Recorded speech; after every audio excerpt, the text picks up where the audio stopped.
Yeah, let me tell you something. I listen to the black guy who tips. All right, because Rod and Karen are hot. Yeah. Hey, welcome to another episode of the Black Guy Who Tips podcast. I'm your host, Rod, joined as always by my co-host. Karen, and I'm a bad mom. Apparently, what is this a new wig you're debuting? I am. I was like, well, it's the season finale, so I got my first wig was the one I wore when I wanted to be chose by a dragon. Okay. But this time I was like, she lost a baby, so I got to represent the bad moms out there. Oh my goodness. So this Yeah. your Allison look? Is that what's going on? Yes.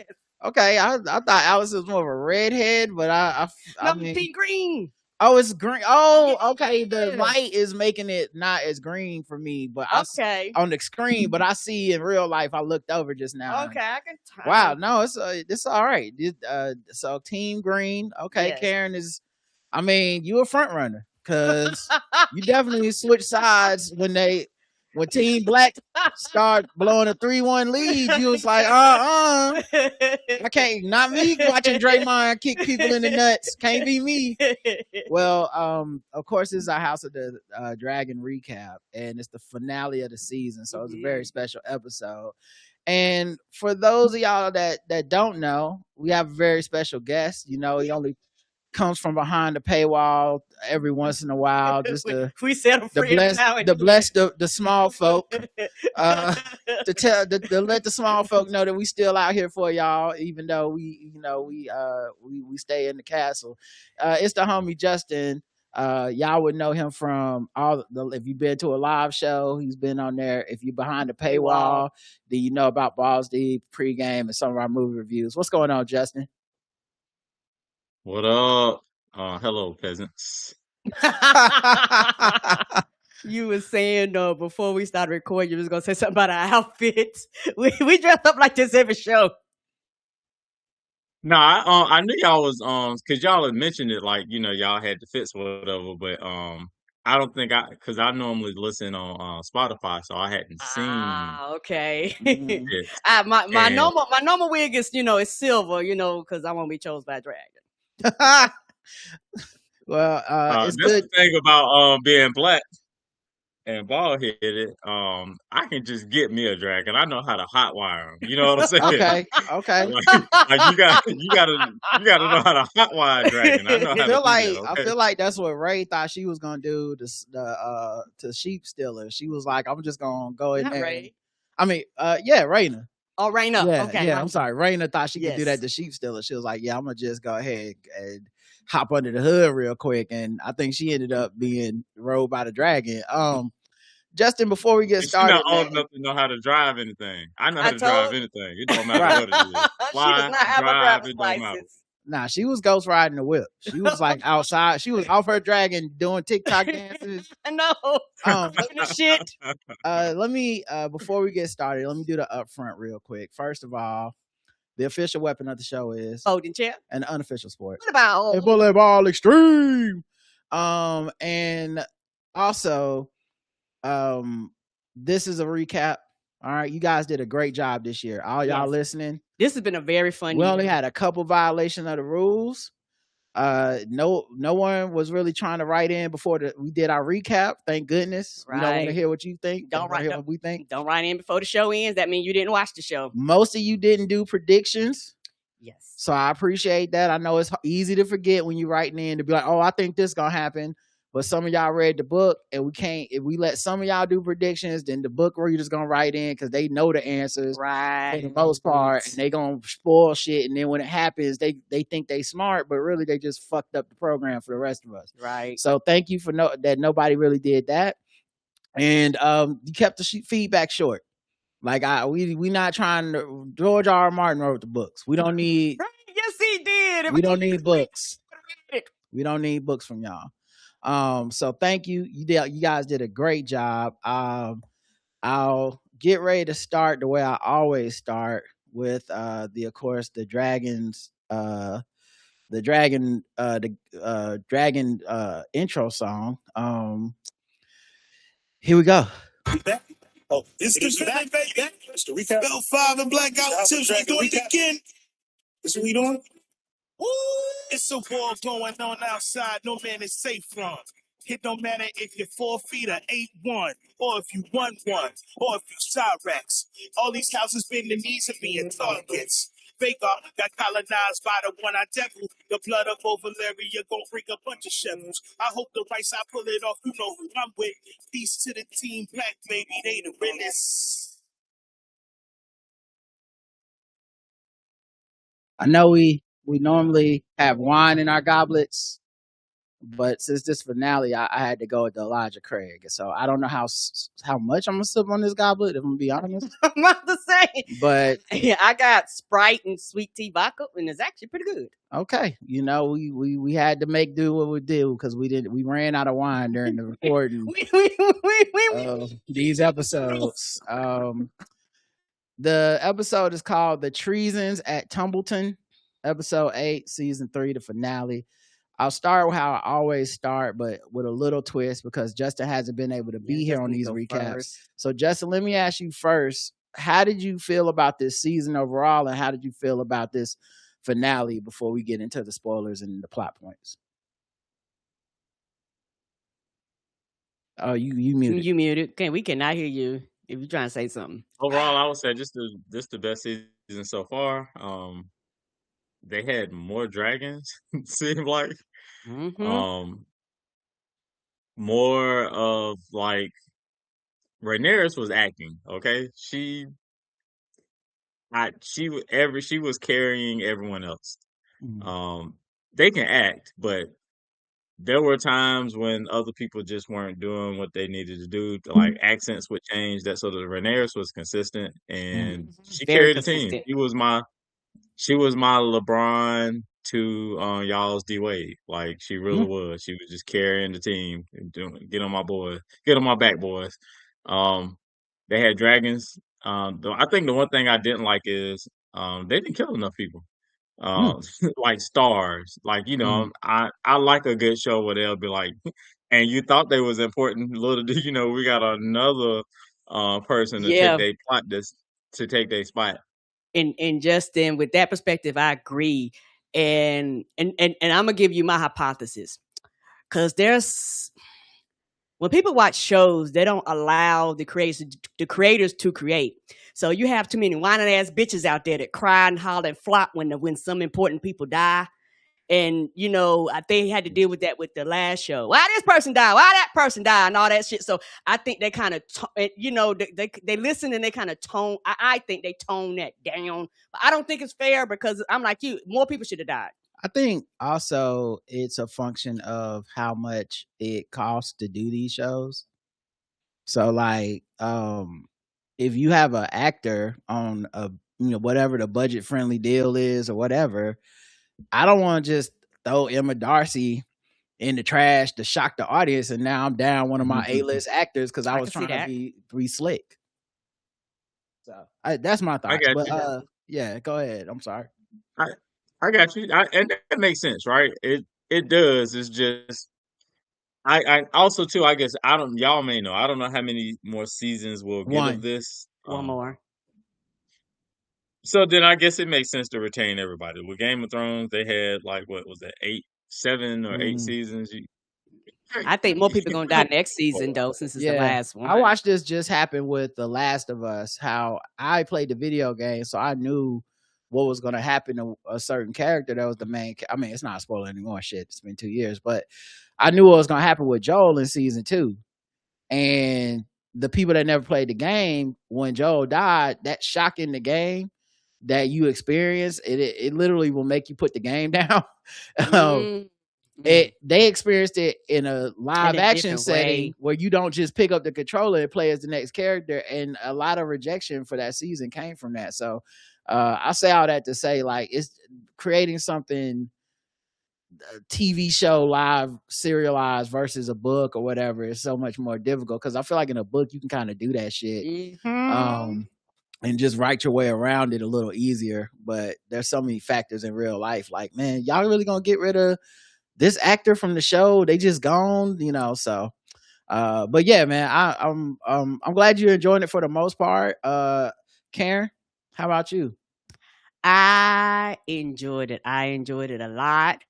Like the cover of the art show said, "Fuck them kids," and where my scamming ass niggas at. You know, that's why I got my green wig on. Shout out to the bad moms out there. Hey, who don't care about your daughters? Drea Michelle of Westeros. Yes, and poisoning your sons. Yeah. So, you know, that's what's happening over here. I had a ball. This was the most Tyler Perry ass show I've ever seen in my life for Game of Thrones. You didn't know who was gonna die, who was gonna have AIDS, what was happening. Everybody was acting. I had a motherfucker ball. Yeah, and I thought they showed a good amount of restraint with not just like killing people for shock value. Right. This episode, because I was predicting I was like anyone could get it. True. But honestly, that's what made it dope, was that it felt like anyone could get it. And that's the hardest part to achieve. It's not the killing of the character, to me, is not really necessarily that big, because once it's done, it's done. Right. And you can't like get that shit back. But the making me feel like anyone can die is the hardest part of TV. Yes, yeah, when it comes with the thing, because it's unexpected and you don't know who can die. Because I'm an adult and I know like this dude got the most money, he got a movie coming out. This person, you know, I see what you're saying. Like, why would you kill off? I'm like with like one of the things a lot of the book readers have an issue with is, well, not, I shouldn't say a lot of, but some people have an issue with, is even the way they've written the women characters that became like they're becoming a bigger part of the story than I guess it was in the book. But I'm like, when you get a performance out of Emma Darcy and the woman that plays Alicent like that, things change. Things just change in the writer's room, and things change up top. Like up top, they be like, "Nah, this is an Emmy winner." Nah, fuck you mean we killing her because that's what happened in the book. Right. Nah. They read that and they was like, nope. Yeah, like, nah, give Corliss more. Like, you know what I'm saying? So anyway, next season I expect the plot armor to fall away though, because for some of the characters, yes. Well, just because it's the end. Yes, so, yes. Some motherfuckers gotta die. Anyway, I enjoyed this finale a lot. Thought it was fast moving, lots of action, hilarious. It was the most funniest shit I've ever seen on Game of Thrones. I cackled out loud a lot, many times during this. I know I have a dark sense of humor, but goddamn, they was striking it, boy. They got a dark sense of humor to write this shit and perform it this way. It must be so fun to be an actor on the set of Game of Thrones, bro. It must be so. I know they got to treat it serious, but like low key, you got to be like, man, wait till people see what the fuck I'm doing to these kids. You know what I'm saying? So, all right, let's get into the breakdown, man. This episode was called The Treasons at Tumbleton. It only took place in 3 locations. I'm going to go through them: Harrenhal, King's Landing, and of course, Tumbleton. Harrenhal, we already know what Harrenhal is all about.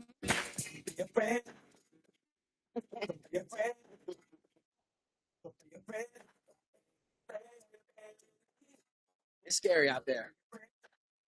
It's scary out there. My man Aemon is sleeping off the poison his mama gave him. Yeah, she did. Let me tell you something, man.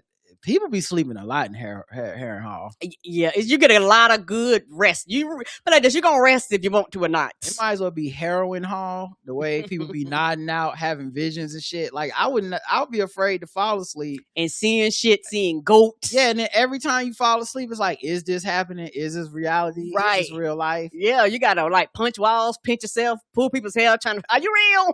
So he's in there sleeping. I hope when y'all watch this, I hope y'all had a better perspective on foster care. Right? Sometimes them kids better off in foster care. The parents, Karen is proud about being a bad mama right now. Right. Foster care saved that young man from the parent. That's his badass mama. Or he got sexually assaulted by his new parent. I don't know. I might need to involve DSS. I don't know if Alice would have cleared. It's 100-year age gap. I think we might have a problem. I don't know if Alice would have cleared. Lots of spoilers happening. I don't know if Alice would have cleared. Sexual assault or death. I don't know if Alice would have cleared the DCS investigation. Is all I'm saying. No. So he hears, "Do you remember? Help me," in his dream, and I think it sounded like his brother. Aegon, but whatever happens, he's woken from his dream by Alice, who sees he's starting to stir, and she's like, "Don't worry, you alive now. Drink this," because she's still pissed that he even let his mama get in their house and try to break their happy home up. She kept trying to tell. She was like, "That woman is up to no good." Mm-hmm. When I say call me your mama, I don't just mean when we doing that thing. It's I'm just your hard mama, when boy. it's hard when the energy is so like he was stuck in a rock and a hard place. You know what I'm saying? Because like the energy between both women was like, why is this bitch here? Did they both? I think everyone looked at the other one like that. Yeah, there can only be one queen of the house. Like that's a fact. He couldn't really trust either one because both of them was saying the other one was there to fuck him over. Turns out one of them was right though. Yeah, they were. So she give him a little something to drink. She like, drink one of these like every hour, you'll be straight. And I knew she would have something because Alice got something for everything. You got a migraine, she got that shit. You got a motherfucking cold sore, she got something for that shit. I know. Your ankle swelling, I got you. And when he woke up, it was funny how she said, "Don't worry, you're alive." Because you gotta tell people they're alive in Harrenhal. Because they might be a ghost and not even realize it. They might be Bruce Willis in The Sixth Sense. They don't know. They need somebody to reassure them, is this happening? Is this a dream? He couldn't believe his mama poisoned. It was like, she poisoned me. And then Alice is like, it be like that, man. You know what I'm saying? That's what niggas do. You alone, I'm alone. Mm-hmm. And then he's like, what do you mean we both alone? She's like, I'm sick of being lonely. Mm-hmm. How about actually answered the question. Yeah.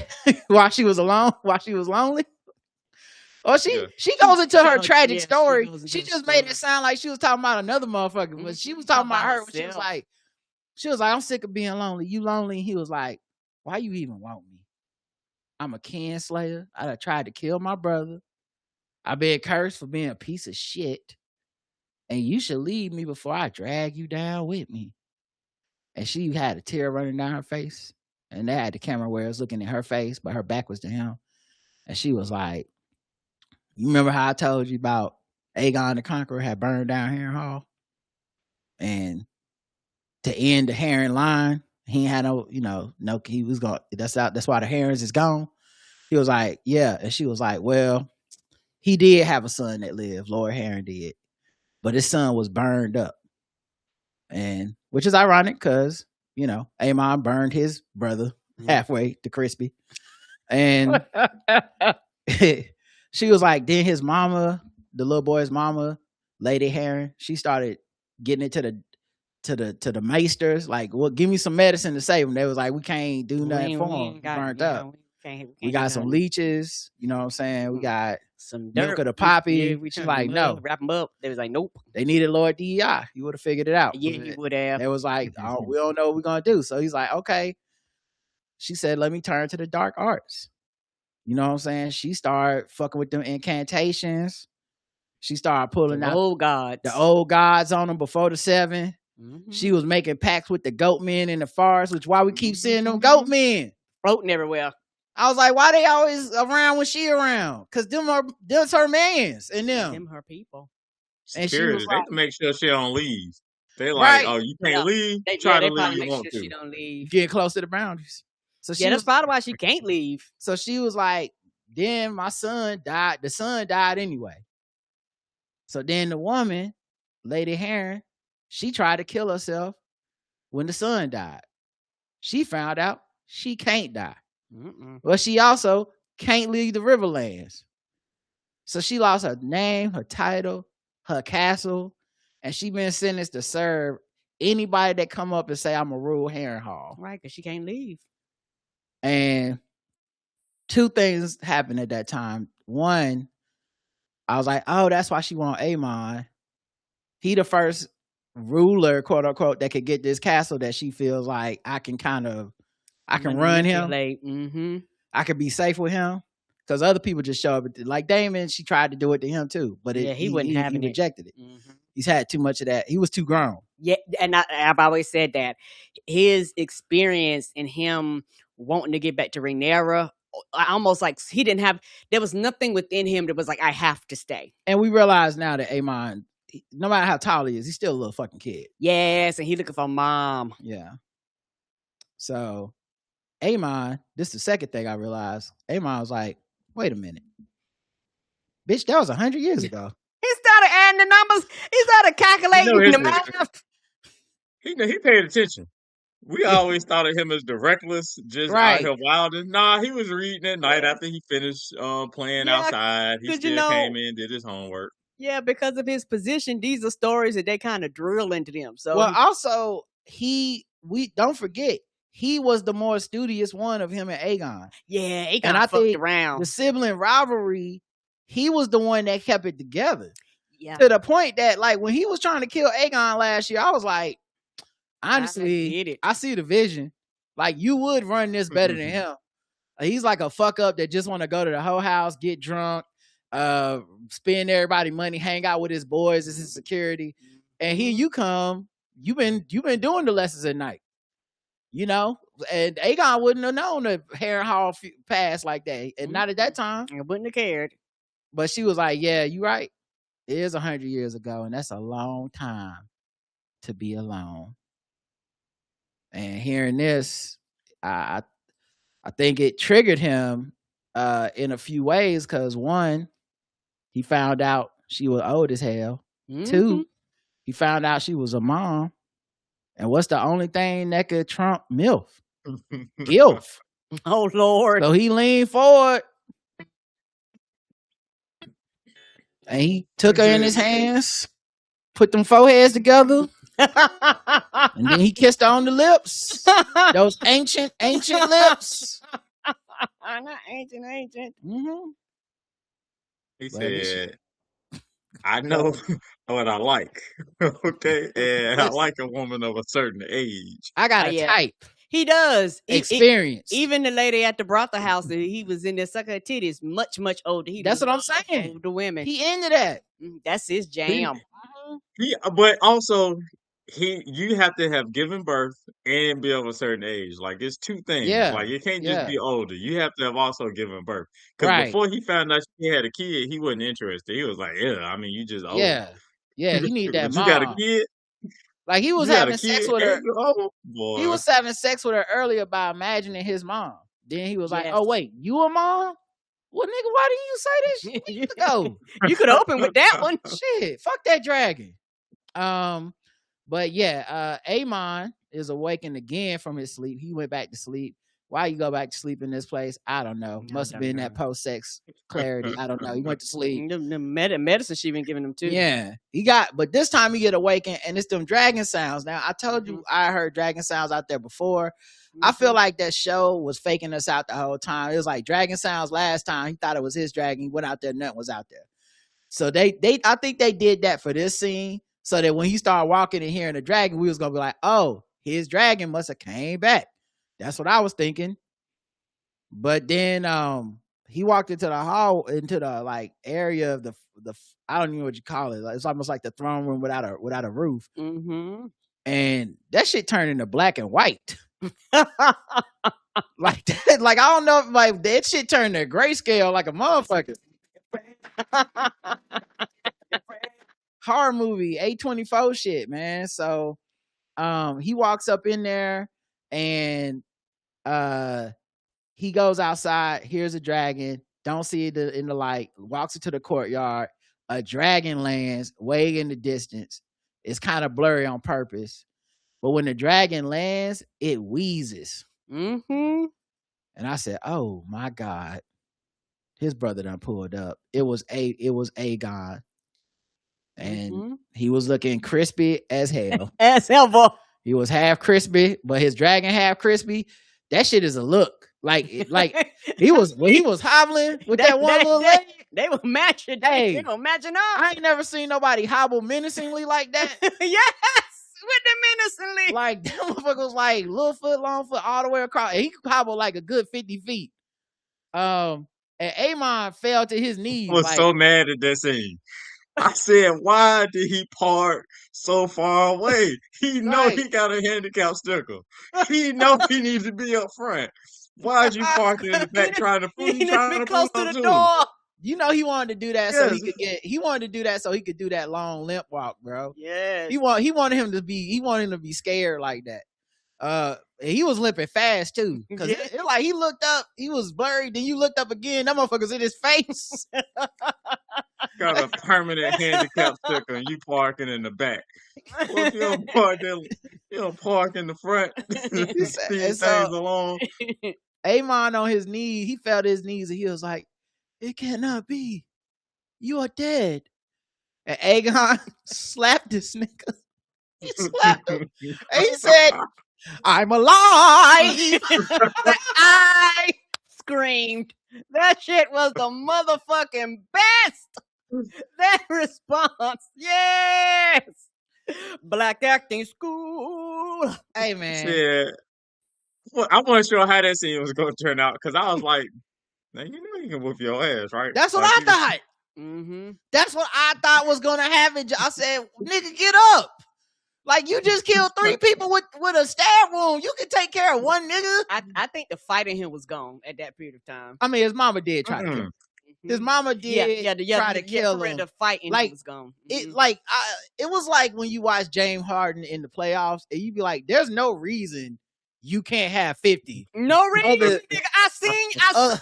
I seen you bust 50 on the Hornets. What are we doing? Other than what you got up here going on, I Right. don't know what's happening to you, but I can look at you and tell that something your game it's gone. Something It's off. all the swag is out of you, and so I really think I'm. But with I you, couldn't Justin. believe it because he Yeah. got that dog in him, and I I know. said, "Oh, he ain't gonna tolerate family no more." His mama done used up anybody's excuse. That's blood thicker than water. You know, nah, that's gone. Bruh, And he said there's you apologetic and sniveling. You ever met somebody that just they got saved out of nowhere? That's how Aegon feel to me. I mean, Amon feel to me. God Like, the Lord. yeah, like he trying to get right with something bigger than just his ego. Yeah, He on some like he been in that bed like my mama poisoned me. I need to get my life together. Yeah, and Like- he was like, I don't like fucked up. I think he was like in his mind. He like she wasn't wrong. Right. He was like, she didn't succeed, but I think she was right. And it's also one of those things where they've been kind of foreshadowing him not having that fight, with him being all sad and, and stuff like that, and her trying to give him the pep talks. Yeah, but he killed them 3 dudes. I thought Yes, he he still had the did. dog in him, but like in this moment, I think seeing his brother freshly, like I think He he been looked. having dreams and shit too. I think he looked at his right. That's true, and I think he looked at his brother and said, like, "Oh, you actually are the one." Yeah, Because if I thought I burned you to death, then I tried to smother you to death, then I heard you die, yeah. and now you are before my eyes. It I'm must like- be time to go. I'm like, is this even real? Yeah, I'm at Oh, Harrenhal. You slapped the shit out of me, so I know it's real. You said I'm alive. Honestly, it's in the Lord's hands now. Like God, whatever you want. And this Your is, will be done. this is what I like to call the Harrenhal humbling. Cause apparently that's all Harrenhal do to niggas, dog. You roll up in Harrenhal like I run this bitch. King Kong ain't got, and you leave that motherfucker like I'm a cog in the wheel of life. I will find my lane. I will stick to it. I will live a more peaceful life. I don't even know why I wanted to be king. I was never a king. I'm just, know why? you know what? You got it, Shaq.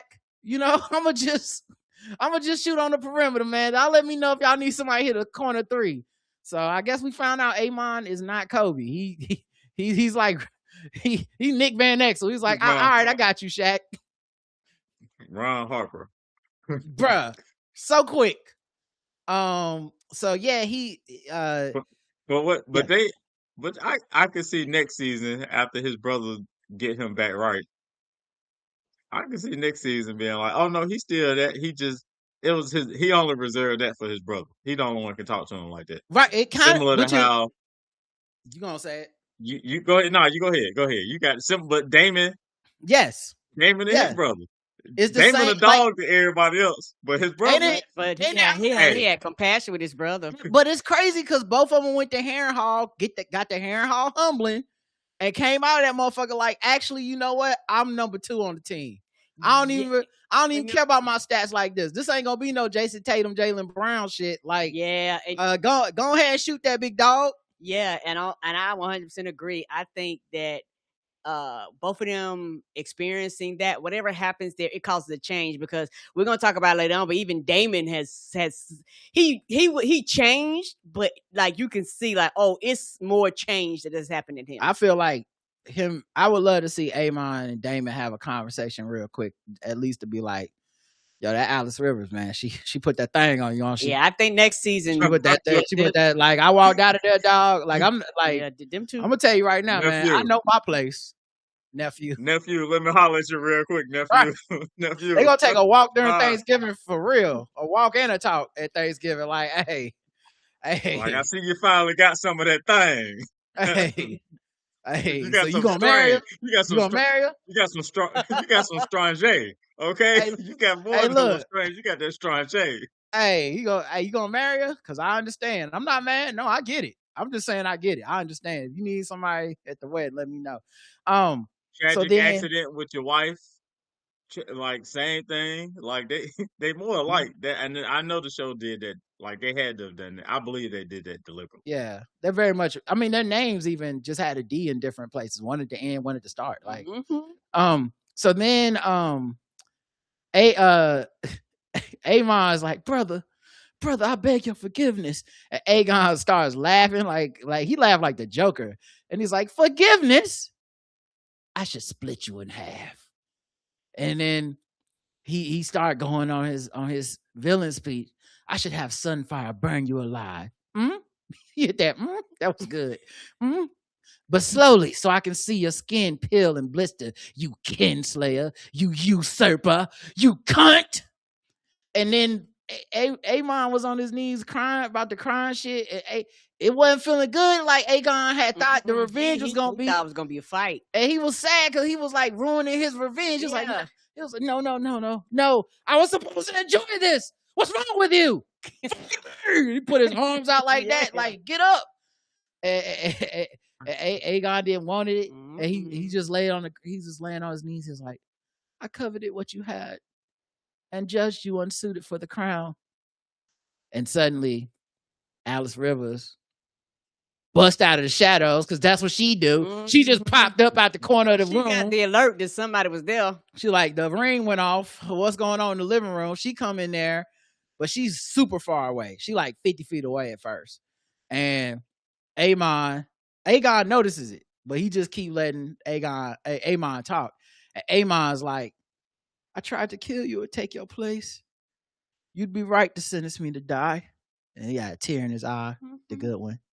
And then Aegon's like, pull out his sword. Shing. Fuck you. Get up. I said, boy, you got a lot of heart for a nigga that's 1-0.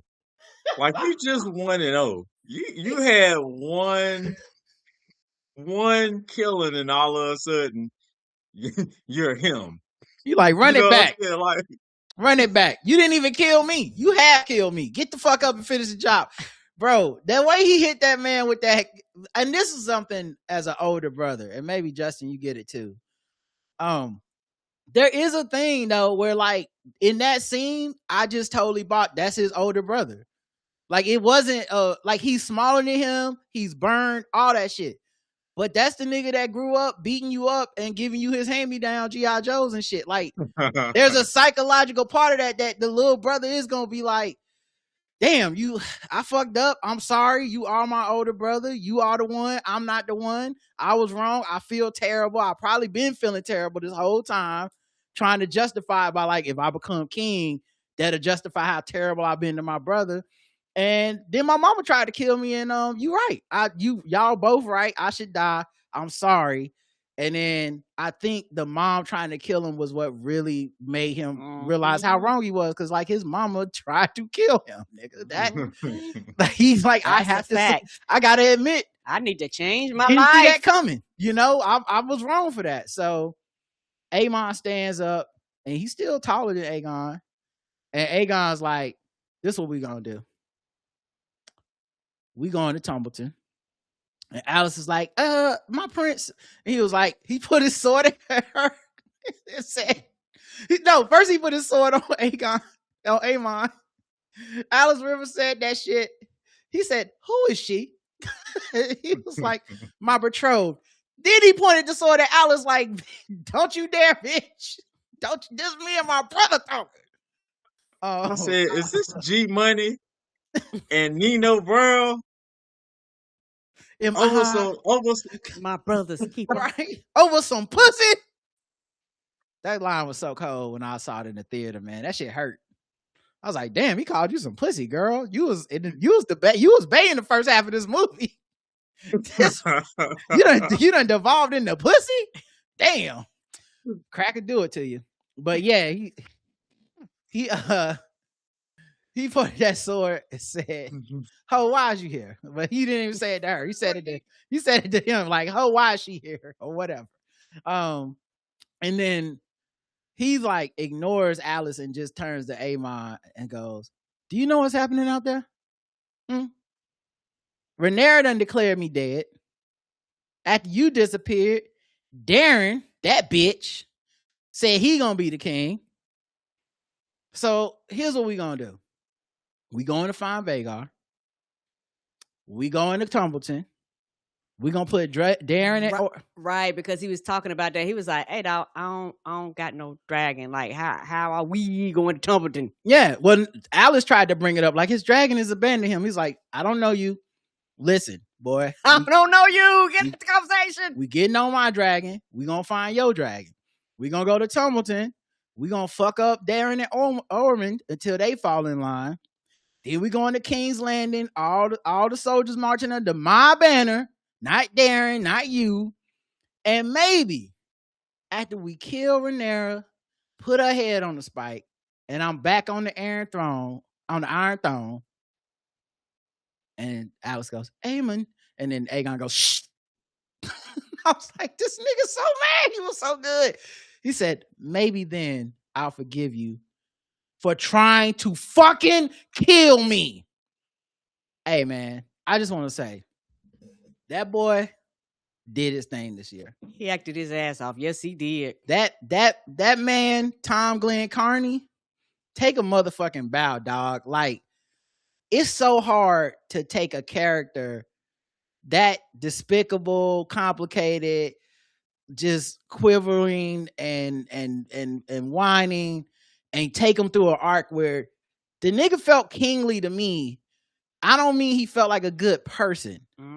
Okay, being the king of Westeros ain't no motherfucking like beauty contest, and it ain't no good person contest. But in that moment, I said, oh my God, the green is back up. They back. Tell the block, the greens are back up. They got one. Like, that shit made that. I felt the story of Aegon and how palpable it must be to the realm. Like, when someone just sits you down and tell, and you know Larry's out there pinning the he got the G chat going, he got the motherfucking male chimp, like everybody getting that shit every week. But you know, when they hear that story of like, oh, they say he was burned, they said he was killed in the castle, they said his dragon was dead, but then his dragon, like, it's like, and you know what? I don't know, but it would not be surprising if we don't see Larys again. For the rest of the show. Yeah, I do wonder what his role would be, because like, right, if I was Aegon and I got back on the throne, I'd call for Larys. Yes, once I got back, they gotta get him right. He got the money. They gonna find him. He got the money. Yeah, he definitely know. Well, no, Tylan know where the money is too, and he already got Tylan, who didn't show up at Harrenhal with him. Nope. But yeah, I'm just saying, I would get Larys just because he motherfucker, he know the social medias. Yeah, he gonna keep you up to date. You gonna be trending on Twitter every day with him. Like, he gonna have your shit together when it comes to getting the story out there. And two, he know how to lie. Good liar. Real good. Underestimated on this show. Now, but does Aemon forgive his mama the way that Aegon forgave him? No. I don't think so. Well, no, don't let him say that. That might not be true. Because the way he got humbled, he might really be like, I see why you tried to kill me. I don't know. So I'm gonna just once again, that's what I like about the show. Because he don't have the anger in him. Well, what I like about the show is I truly don't know. Like I can make a joke or a story or something and be like, oh, he gonna kill her. But like, I don't know. I thought he was gonna kill Aegon. Aegon showed up with a limp and a fucking half dead dragon. I was like, yeah, just kill that nigga. He was like, nope, I'm sorry. He's been killing everybody else, but so Aegon forgave him. Aemon, you gotta forgive your mama, dog. It's family reunion. I say, Did Aegon forgive him? You don't have to. Did Aegon forgive him? I believe what Aegon said was true. If we win, Yeah, but it was true because he was like, "I'll forgive you once I'm on the throne." So no, that's not what he said. I have the exact words. I typed them here. Maybe. Right. Maybe then I'll forgive you is what he said. So Right, I don't know he's that he mad. has forgiven him. I don't know that he will forgive him. True. They might get there. He'd be like, well, now that bit of business has been taken care of, there's some other shit too. I don't know. I in my heart, I feel like he let him go now, but I don't know. All right, let's go to King's Landing. All right. We at King's Landing. Lord DEI storms it through the castle, looking for Rhaenyra's room. I'm like, bro, I know he tired of this job. I know he tired of this shit. All he do is come up, deliver bad news urgently. He does. That's his whole job. That's a no black person wants this job. Customer service. Just showing up. Oh man, you ain't gonna believe what happened. Damn, more bad news. So he barges into her sleeping in her room. And you know it's urgent because he ain't knocked. And she was asleep. She was laying in bed. He just bust in there like, hey, I gotta see the queen. And they don't show what he tells her. They just show her bust in Daemon's room, who getting fit in his battle armor because they about to bust up in Tumbleton. Mm-hmm. You got to put on the all black, looking at his fit in the mirror, like, yeah, I'm fitting to have to kill these boys. And got his armor laid out on the bed. Ray bust in crying. She like, he is risen. And he turned around like, huh? What? What are you talking about? She was like, Aegon and Sunfire alive. He was like, everybody get the fuck out. Everybody, that's it. So the attendants leave that was fitting him in his armor. And she's like, Sunfire, Aegon, they killed the Mutant host last week, them dudes in the woods. Everybody talking about it. Larry's already done sent out the mail letter. All the Aegon subscribers is resubscribing. They renewing their Patreons. They're coming back. The views is going crazy on his YouTube. The small folks, they standing in front of the church, the Sept mega church. They just standing out front waiting on the pastor to come out and be like, we back, y'all. The king is coming back. The king has returned. And she says all this, y'all. Like, if you ain't watched the show, she was sobbing. Yeah. Like, she was inconsolable. She was stressed. Like, that cry that your parents be saying, like, I give you something to cry about to make you stop crying like that. That's the kind of cry she was, the uncontrollable, I can't stop crying cry. And so that's good writing, but that was the scene that said, well, she not gonna keep this job. Initially, that was my thought. I was like, every time something bad happened, you crying. Like, yes, man. He gonna get tired of. You got it. He gonna get tired of every time some bad news. Like you say you the queen, what you crying about? Make some executive order, some decisions. That's Daemon's answer to everything, but also like that's why Emma Darcy is so fucking good at this acting shit. Cause like in this scene, by the time we get to the end, it's like a whole different character. The way yes, it is. The way she put her face on, like Ray got her shit together so fast, but like I love that she came like as an acting exercise, came in so disheveled. Yep. And then you watch the pieces go back, but you know that disheveled part of her is that's the real insecure part that's running all this operation. Mm-hmm. And I would say every decision that stems from this point on, and every decision before, but especially on this episode, really comes from the sobbing, I got to get it all back today version of her, and not the composed, like I'm a ruler and I was destined to be on the throne stuff that she says.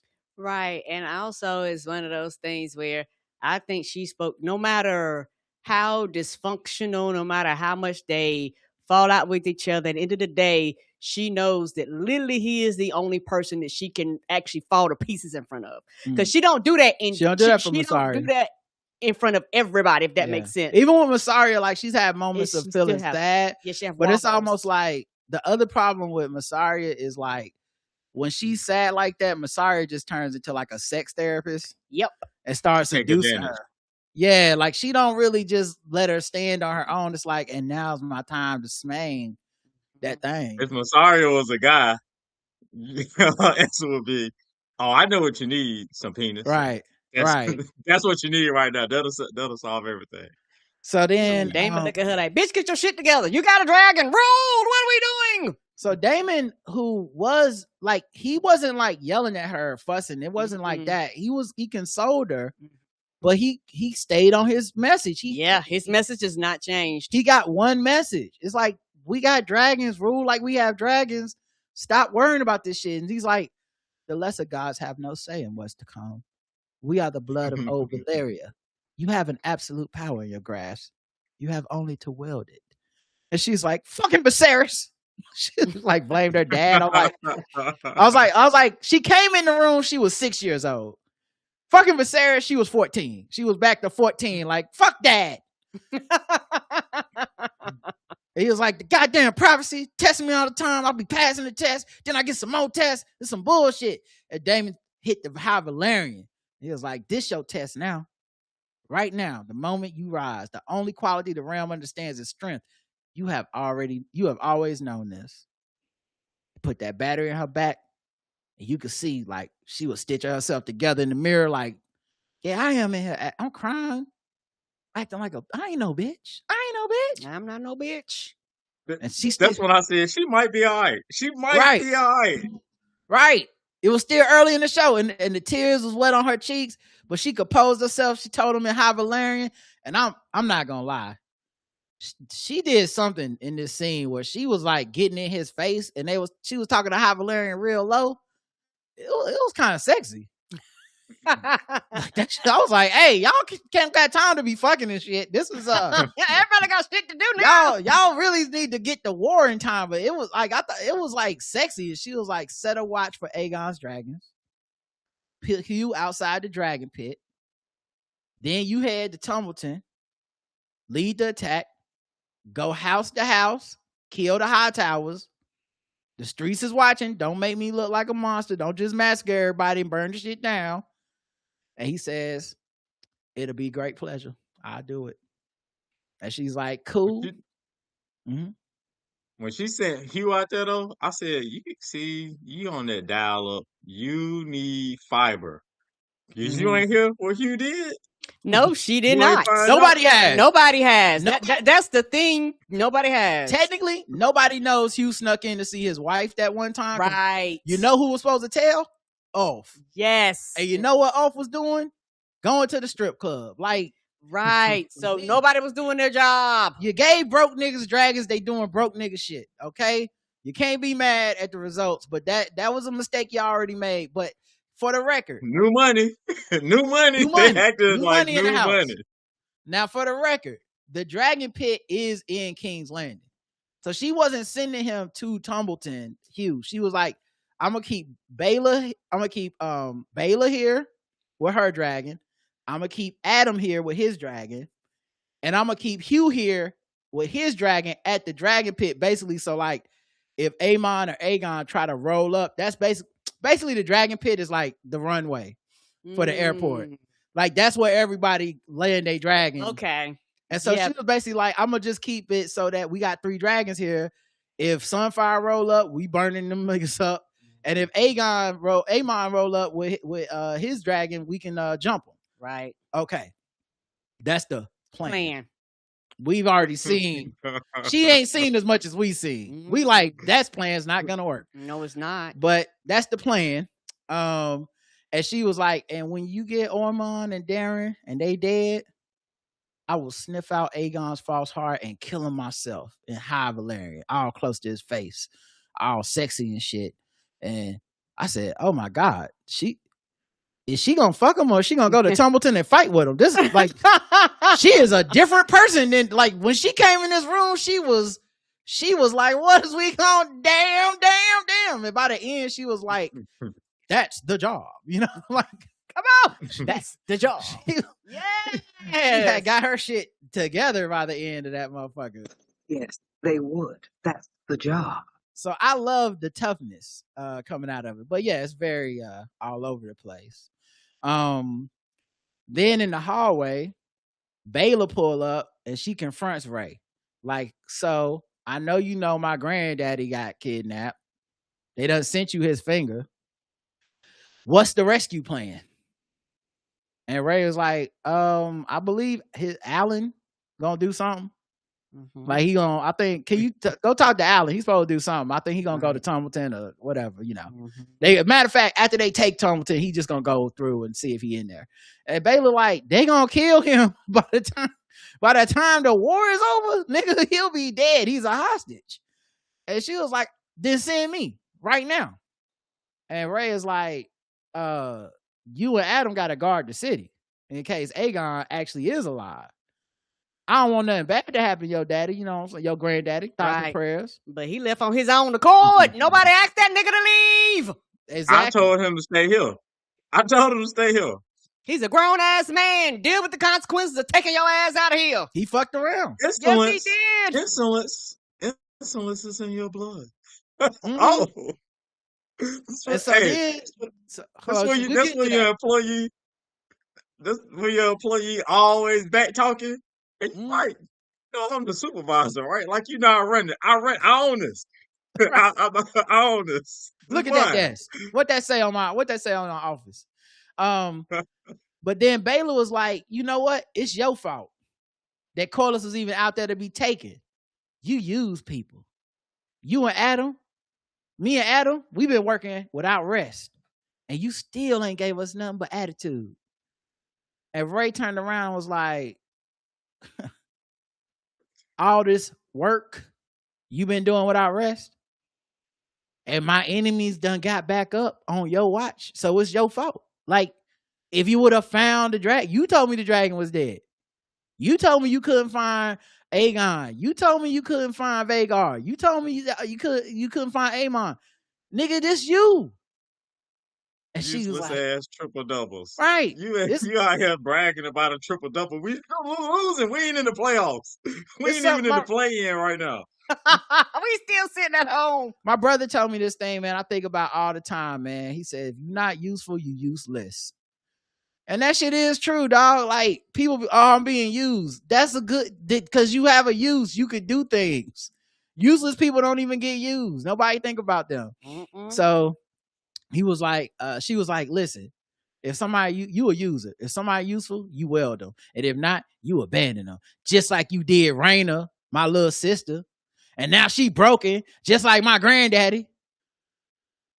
And Ray turned around and said, if that was true, then I would have just dropped you after the Battle of the Gullet when you let my little boy die.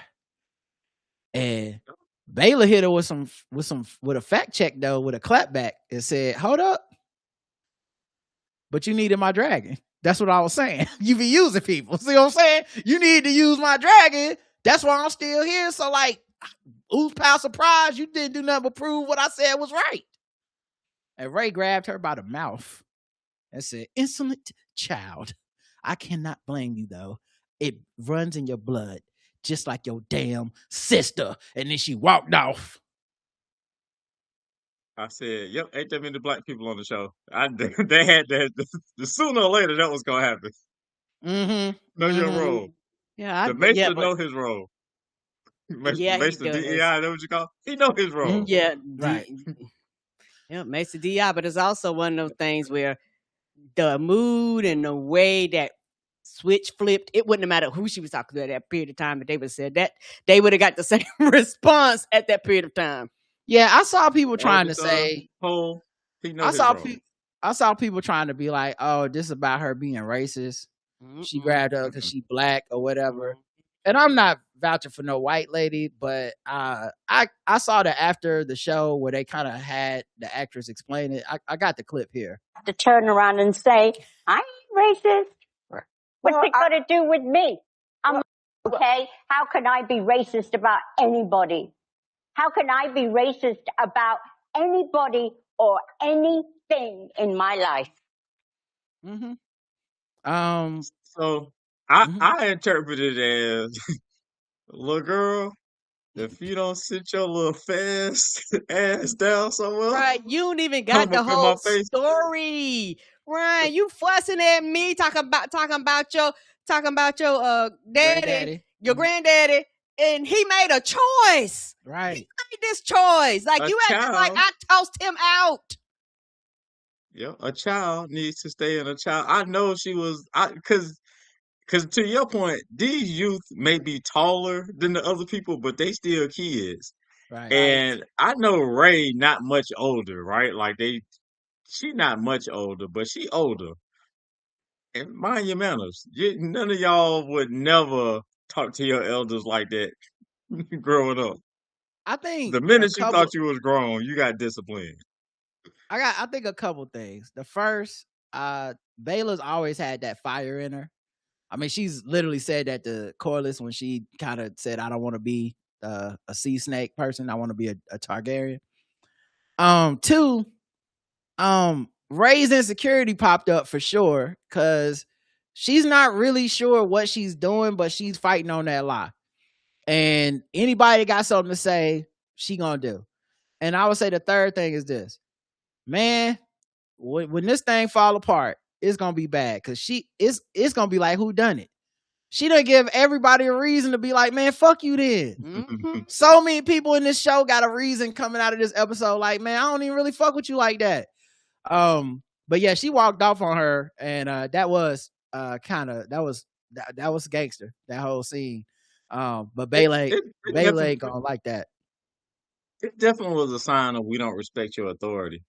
And no matter what she do, even if she win this fight, they still gonna never really respect her like what she want, to where she got to stop repeating herself multiple times.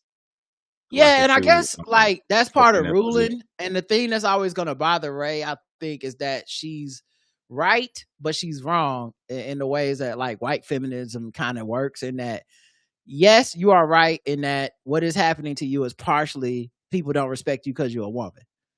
But also what is happening is motherfuckers are talking to you because they think what you're doing is wrong. So like it's a both things are mixture. happening at the Yeah. same, like Both maybe they things would can let be a man, true. maybe they would let a man be wrong and wouldn't say shit. That ain't exactly progress, sis. But yeah, so she's getting questioned. She don't like that shit. But I'm actually more on her side than Bayla's side on this one. Right, because I'm I like, you think it's talking at the side of your neck and you have to shit, you don't know what you're talking about. And it's one of them things where, yes, I need your dragon, but you went out there with my child and he died on your dime. Right. And what am I supposed to feel about that, bitch? And you locked me in a room. Yes. Like you was behind that shit. I can't trust you either. Right. And what are you gonna do? Like if I'm sending you to Tumbleton right now. Now what? You just gonna fly around on your dragon? You gonna burn the place up? Like you hot right now. Go to sleep. Justin, what were you gonna say? like I was gonna say, I think part of it too, she for the men, like if Damon was in charge, people also know Damon will kill you. Right. Whereas Ray always, she got to get somebody else to do it. She killed the one guy, right? Allison's father. Hightower. Yeah. God, what But was his name? Otto. Yeah, Otto. But the man was helpless, right? Like she not getting in the fight, she's not getting in the battle, she's not doing those things. I think that's the other level of we kind of what you gonna do, right? Like you Well, got a guard, also you got to call 911. Also, neither with Viserys, right? Like Viserys is not a fighter, but I think she has romanticized Viserys in her mind as having this ruler deal that he was unquestioned. And I just remember, I remember the first season, even with the time jump, like they was always calling her dad a pussy. Yes, 100%. they were. Like they was always trying to manipulate and rule around him constantly. So the idea that she's like turned this into, if I was a man, it's like like Damon, once again, Damon is right. He told her the whole time, you a woman, they ain't never gonna respect you. Stop thinking you're gonna get 100% approval rating and start operating like a motherfucker that got 6 dragons. And you won't do it. That's why we keep going through this bullshit. Anyway. Think like a man. Think like a man. Wrote a book about it. Think like a man, act like a man. Think like a man, act like a dragon. Okay. That's David. David wrote a book. So outside on the shore by the beach, the Valerian soldiers pull up. Alan waiting on them, and he got on the Lord of the Tides type armor and shit. And they like, yeah. So we heading. We about to get back in the boat, head out to Tumbleton, so we can go get our Lord back because they ain't kidnapped him. And Alan like, nah, we stay here. And I'm like, well, what? He's like, yeah, we're gonna honor Lord Corlys by staying here in Garden City. They're like, this not even our city, dog. He's like, I know. That's what Lord Corlys will want. And they're like, who the fuck is you to be talking about what Lord Corlys will want? And he stepped up and said, I'm his oldest boy and his successor and the future Lord of the Tides, aka your motherfucking boss. And when he said there's a couple niggas grabbed their swords, but they didn't pull them out. But also, he stepped forward. Right. And I want this smoke. Right. I don't need help. Right. They're like, who am I? The boss, nigga? What? Right. Get in here and go secure the palace like I fucking told y'all to. And then in the courtyard, we see Damon. He going to leave to get on his dragon. Hugh Hammer overlooks this and he goes off somewhere too. Like he gonna go get on his dragon. I said, here we go with the bullshit starting already. He like, oh, they going to Tumbletown. Let me go ahead and get on the next plane after them so I could go. Because the plan was for him to stay there, right? Right. They guard the dragon pit. Now the dragon pit ain't got no guard. And she done had to sit Baylor down because Baylor was acting stupid. So they actually down to one dragon and her dragon. Adam on his dragon and then her dragon somewhere in the dragon pit because of all this defection. And it's crazy because she already told y'all, if y'all die, them dragons is useless now.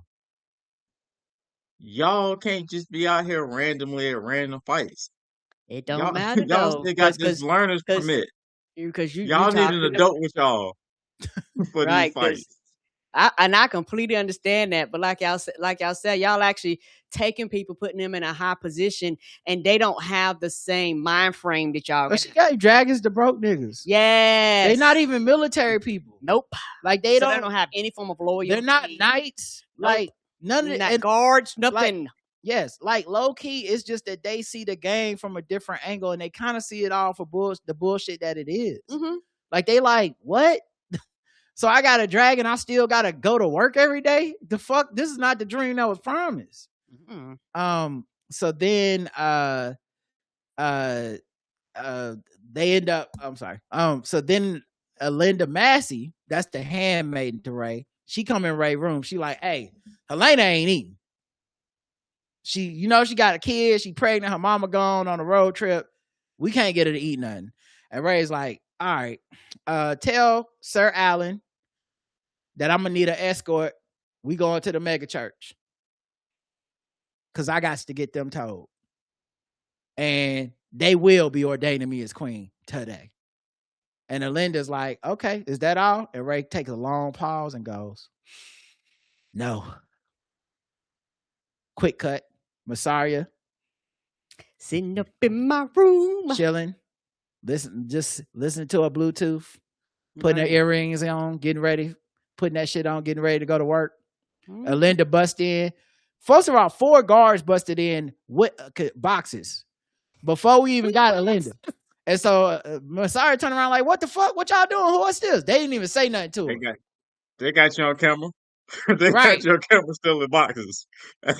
You're crazy. They got your camera still in boxes. So then Alinda came in and was like, girl, you done been downsized. They sending you to another department. Now the good news is you got severance. Yeah, you got severance. They gonna give you some gold. They done booked you a trip on the Mermaid's Kiss. You going to Pentos. You gonna have enough money for a mansion, some servants. But yeah, you gotta go now, today. right? This like they Right putting this your shit in second. boxes Mm-hmm. for a reason. Your card already been revoked. Don't Yeah, even try to log in. Right. Don't log in. Don't try to buzz in through the front door. All your access been taken away. It's denied. Just go ahead and get walked out the front door. Did you see how they was packing her shit up? I Bruh. said, "Ooh, They be did not careful. care. That's some fine linen. You can be Right. careful with that." They were just They were throwing just her tossing that up. shit in there. Oh, her shit gonna be all broke. And she It's gonna be said, wrinkled up. She can't wear that. Ain't she? Ain't no irons. right. It's gonna be Them wrinkled. shit say, you don't fold that. You gotta put that in the garment bag. But see, so then That's Jacqueline on it. What are we doing? So then she said, Linda walks up to her closer when the guards can't kind of hear her. And you could see she got like tears in her eyes almost. And she says, I do not understand it either, my lady. Like, I don't even know why she firing you right now. Mm-hmm. And you know who else didn't understand? My black ass at home on the couch. Why would you do this now? What in the Mitch Johnson during the finals ass decision is this? Like, I'm not saying you can't get rid of Massaria, but it can't wait till after Tumbleton. It can't wait till the day, like you can't just put her in her room till you kill the hot septon. Like, that's how you knew she was fitting to do some dirt. Cause she said, Massaria, your bitch ass think about the people all the time. Get the fuck out. Cause what I'm about to do today, that was the it ain't for the people, baby. Yeah, It's for me. Yeah, that was the end of her. I don't need you in my ear. That's why she is almost like she had to go. You know what ain't helped not one bit this whole time? ear. You know what ain't helped one bit this whole time? Your advice for the people? Yeah, because guess what? If I would have did what Damien asked me, to had gold cloaks. Yeah, I've been listening to you for what to do with the people, and guess what it turned out? This. Where we at right now? Bye. But I got an answer to your question, but it got to come later after you get through some more scenes. Okay. Also, later she could never. There were two things about it for me right here. She didn't do it herself. Right. Which is saying, which makes me wonder if Ray would have folded or not. Like, was she afraid Massaria was gonna pull out dazzle her? Was she afraid that Massaria was gonna pull out the strap and be like, actually, you know what? You could stay a little longer. Like, I feel like she was nervous. Mm-hmm. She ain't do it herself. And then the other part of it that was very telling was she didn't lock her up. I feel like the smart strategy is throw her in a cell. You better, because of her position. It's like, she the master of secrets. Right. You do know that some of her people still work for you. What are you doing? She used to be the white worm. Right. Like, every reason that you're exiling her is also a reason to either kill or lock her the fuck up. Right. And they didn't do it. This is moment of not good. And she know all the dirt that's been happening and shit. That's still her being like her dad, and that's that weakness. You said you was about to. All the other actions of the day said you was about to be different than your dad, but that's a decision your dad will make. No, kill her or lock her up. That's the answer. She knows too much of your business. Mm-hmm. Damon did lock her up. Shit. Yes, he did. It's also ironic that Aegon embraced Larys for telling him harsh truths about himself. Mm-hmm. And Ray is rejecting Massaria for telling her not even harsh truths about herself, but just being the one that's like, your daddy wouldn't have wanted that. She like, get her the fuck out of here, because what I'm about to do, don't nobody need to see. Yeah, be a little bit more general. And it's one of the things that, I don't need you talking about the small folks, and I'm about to go in here and act a fool. Yeah. So Helena is in the yard crying, messing with the bugs and shit. And then a soldier came and got her. It was like, yeah, you gotta go back to your room. That's your hour out in the yard. It breaks over. Let's go. Shout out to Ray. She did let her outside. Mm-hmm. Her mama was worried. She told Allison, I will let her be outside. Because first she told Allison they was on double secret punishment. But I see that she's been trying to be nice to her sister because she want to know what them dreams mean. Yep. That's the only reason why. On the way back in the courtyard, Helena see the gray horse from her dream last week. And we get that like slow motion, like, oh, it must mean something. Yeah, and she on the exact, and I didn't realize it. I was like, oh shit, she got the exact same outfit. Mm-hmm. Mm-hmm. And then she go inside, but when she going inside, Massaria pass her walking out the steps, because why do you fire Massaria on a day you got all this shit going on? Mm-hmm. So Massaria see her and she's like a black person at a bad job in the elevator. When you see another black person, all the white people step out. It was like that scene in Get Out. It was like, hey nigga, listen, let me tell you something. Girl, whatever you do, don't trust Ray. Aegon is alive. Your child gonna be a hostage, Right. and she ain't never gonna let you go. Don't trust her. Don't trust her, girl. Right, which is some shit that she didn't know. Right. And that's But why it- you don't fire people first thing in the morning when the other employee is still coming to work. Because right. they're going to talk about the coming to other work. person make more money than the other person. They're going to talk about all the other secrets. That's why you would let them work all day. You make them give a good, hard day's work. And when everybody else gone, you say, let me see you in my office real quick. Let's Hey, chat. they And fired then you terminate their ass. they fired Massaria like ESPN got rid of Ryan Clark. On the job. They was like, coming up after the break, Massaria breaks down training camp for, oh, no, she don't. Sorry. That got tape somebody delay else filling couldn't have caught. That tape delay couldn't have caught Massaria and all the things she had to say if she was on there. Right. It wouldn't help. So then, Sorry, like, I gotta leave right now. They was like, right now, right this second, not a second longer. You got to go. So the next time one of y'all want to terminate somebody, just know this what it look like if you do it in the morning. You better do it on the day off, like they did Craig, or at night after everybody else gone. you could do it before work start. Like Like, when they first, like if they get there at 7 and work don't start till 8, you could do it then. That's how I got let go. so everybody else come in. Ray goes into Helena's room now that she back in there, and she like, girl, you gonna eat. And Helena like, why? She was like, eat for the baby. She was like, oh, you do want the baby, don't you? You want him too, don't you? And she was like, what you mean him? So it is a boy? And you can see Helena look like, see, that's all you be thinking about. Like, who gonna threaten your rule? And Massaria was right. You gonna keep me up in here. And Helena was quilting on her tapestry. And Ray took it and put it on the ground. She loved taking that shit out her hands. And she said, not looking at it, just taking it out her hands. And she yanking goes, it out her hands. her and Allison didn't even look at the fucking tapestry. Just put it on the ground. You know the girl is a dreamer. You know she communicate with special ways. Why y'all not looking at the tapestry? It wasn't even complicated when you do get to see it. You like, well, damn, it was right there. It was right there. So she like, girl, you think I'll hurt you? I'm your sister. You know we go way back. I would never hurt my own flesh and blood. You know Daddy wouldn't want us to do that. Now please, let me use your gifts. Please. Everyone falls in love sometime. Elaine looked at her like, Let's just have a moment of kindness between two sisters trying to come up in the world. But Helena wasn't feeling it. Helena was like, you think there's nothing more to life than just being dead? Because when you say you won't harm me, you like, I'm not going to kill you. But you will keep me trapped here. And I hate it here. And she was like, our daddy will hate you for what you doing. And Ray was like, and yet he ain't do nothing to stop it. He put me on the throne. I tried to do it his way, but that would have just fucked up the whole realm. And Helena wasn't even listening. She was like, have you ever seen that beetle that be out there look like a turtle? And Ray was like, what? What are you talking about? Tell me the dream. And she was like, no, I can't say I have. And Helena is like, she finally made eye contact. And she was like, you can only find it in King's Landing.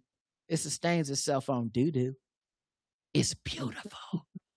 I was like, girl, you so special. Like, I understand. Like, they tried to make it seem like this is because Ray's so cold-blooded, but like, low-key, I too was like, what? What are you talking about? Yeah, the beat. Now this one, she should have grabbed her face like she did. Shut up. Gayla. You gonna eat this food and stop talking about these Beatles. But then Ray not was making like, no sense. Shake her real hard. This is definitely a shake her real hard moment. And Ray goes, well, you know, yeah, the Beatles. That's, you know what? You can show me in the summer. It'll be like, we'll be hanging out like sisters do.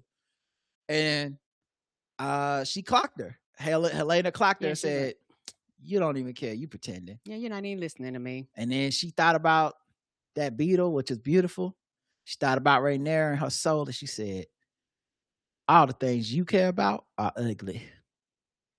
This castle is ugly. Because she don't want to be there. You, yourself, you ugly. UGLY. You ain't got no alibi. Yes, she did. Your hairline not even. You're musty. Right? You ugly. Well, Hey, you ugly. we heard about you before you even got up here. Well, you have a chance. You need to be trying to get an education because your looks ain't gonna get you paid. Because you're not that cute. And your hair is uneven. You look dusty. So I'm saying, what else are you gonna do besides pander, rob, steal, try to trick some girl up out of her Vegas check or something? So Ray goes, you gonna eat, bitch, or else. And Helena gets her tapestry back off the ground, looks at her defiantly with that Helena face. Mm-hmm. And she like, I'ma just keep sewing. And Ray gave a head nod to the soldiers, got up.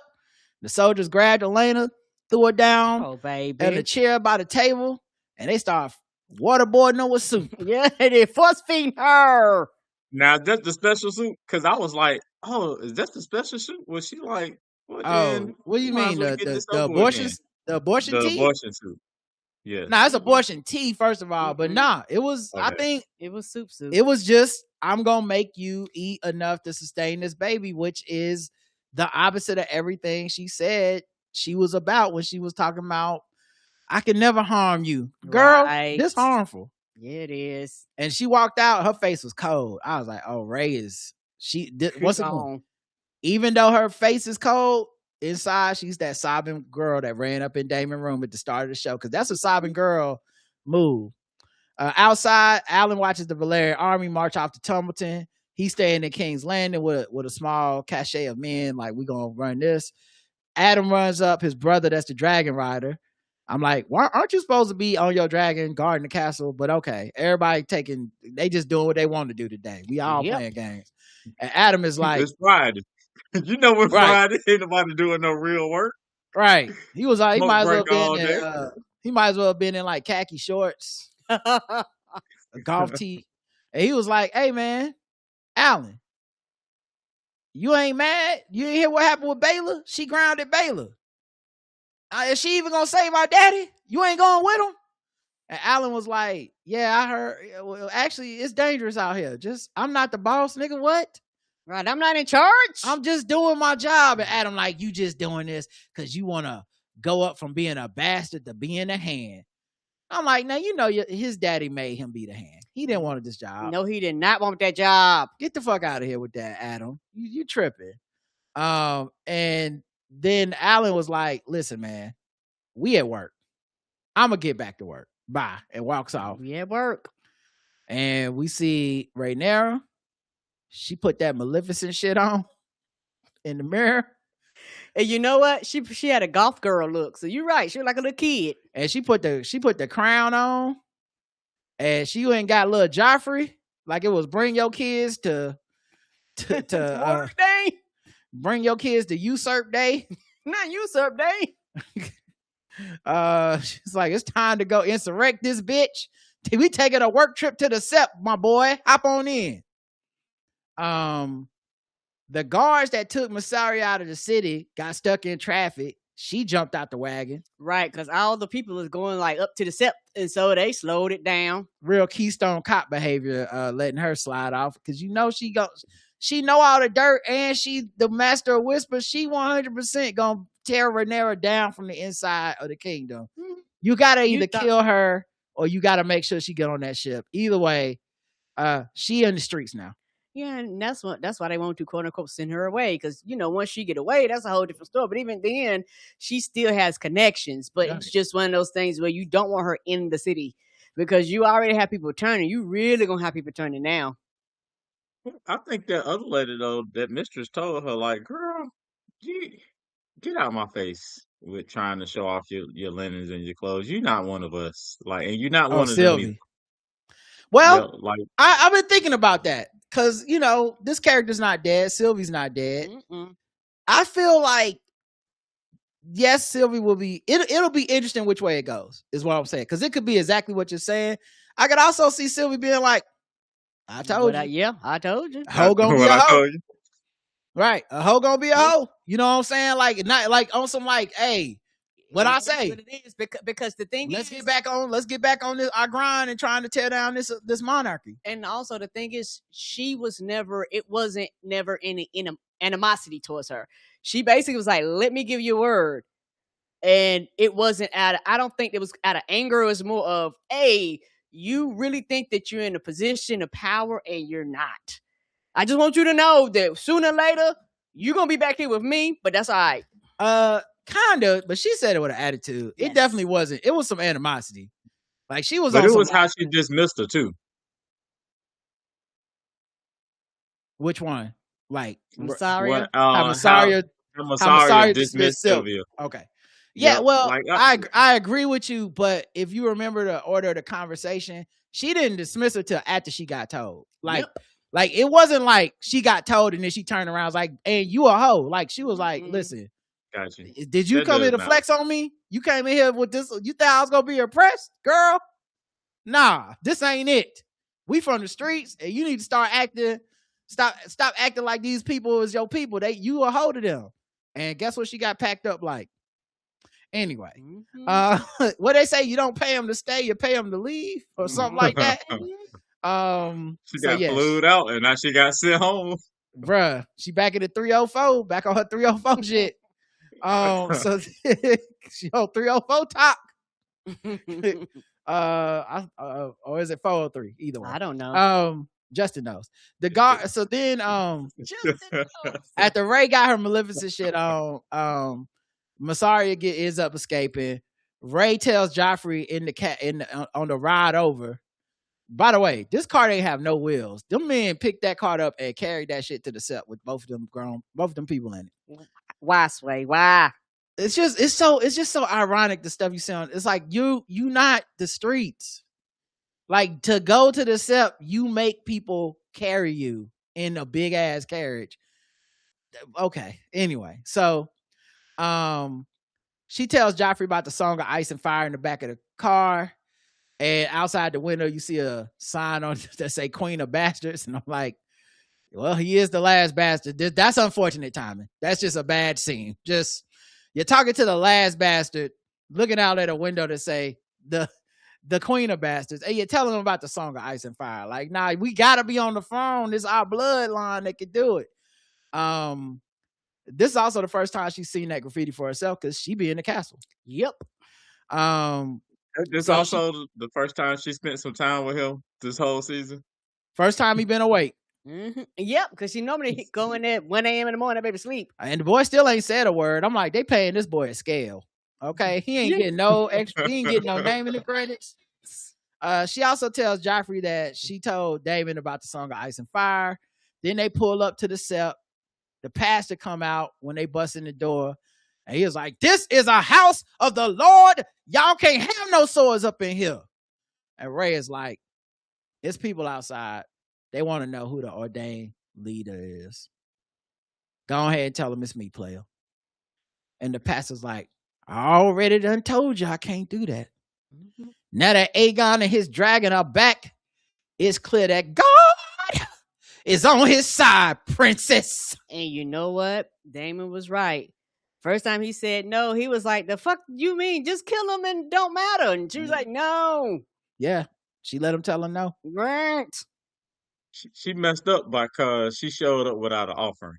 And everybody know when you go to the church and you want something, especially a church that praises whoever they praise, the seven-faced many gods, is not just one of them gods is money. Gold coin. Now I know you got limited coin, but you find some coin to get an offering to get to extra prayer that you want. Okay. But I think that he was so, because they knew that the other king was alive. It wouldn't matter what they offered. Like they were determined that she was not going to be queen. I think also it's that thing that we all have seen happen in America. all that would work, but she a woman. Yep. So every plan that we have that would have worked for some man, it's just that extra little inch of you a woman. That Septon feel like he don't like that she a woman, and he hiding it behind the religion. Yes, he is. Oh, she had a Southern Baptist. Yeah. What you saying? That's a Southern Baptist. So he called her the princess. Like that wasn't no mistake. He said that to cut her down, to be like, you, the king is Aegon and you still a princess. And she said, I am a queen. The old man forgets. I wear my father's crown and I sit his throne and I got 6 dragons. You will deny me my right. You won't deny me my right a second time. And he said, you may have 6 dragons, but I got 7 gods. I cannot possibly oppose their will. Can I get an amen? And the people, amen, Pastor. Amen. Amen. It's like he got a point. The 7-faced gods is good all the time. And all the time. The 7-faced gods is good. See, my 7-faced God is a mighty God. And then she said, you done? Okay, because you a traitor now. That's what you just did. You just made yourself a traitor. And Alan reached for his sword, and she gave him a nod, like, go ahead, take his ass up out of here. And then he said, oh, I'm the pastor of the mega church. And if you harm me, you're not just declaring war on me.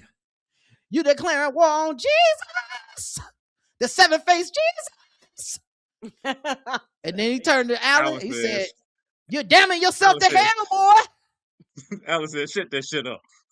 Hey, but hold up. That's why Alan. Hold on 1 second. This is what made me laugh.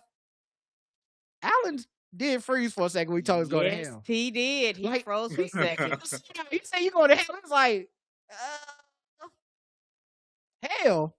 He was like, you going to the deepest of the 7 hells? Like, how deep? And then Ray had to come up and put the battery in his back. Mm-hmm. She did. And she came back and was like, Alan, you gonna let this man call you a bitch? Your family from old Valeria. You don't gotta listen to this old nigga. Mm-hmm. You answer the higher gods than him. Oh, ain't that what Damon said earlier? Yes, he did. Well, he called them. He said we don't gotta listen to lesser gods. I'm like, this is Damon talking through her.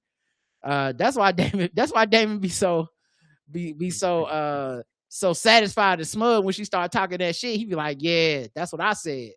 But yeah, she was like, boy, he not, we dragon peoples. We come from Valeria. To them, this they gods. To us, this ain't nothing but a house of empty work and brick and stone.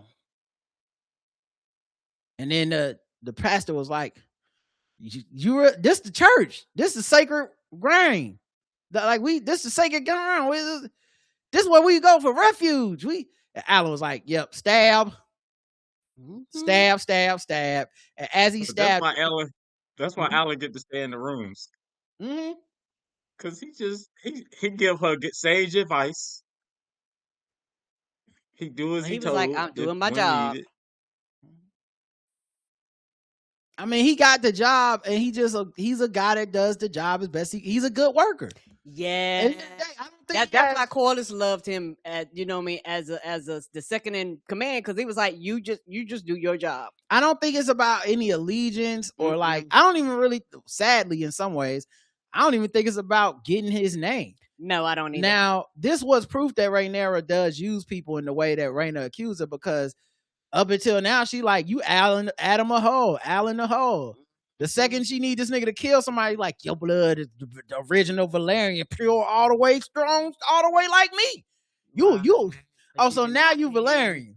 Can I get that Valerian on the birth certificate? We'll see. But now that she needed him, he Valerian. But also, I think this is another example of she needed to do the stabbing. Mm-hmm.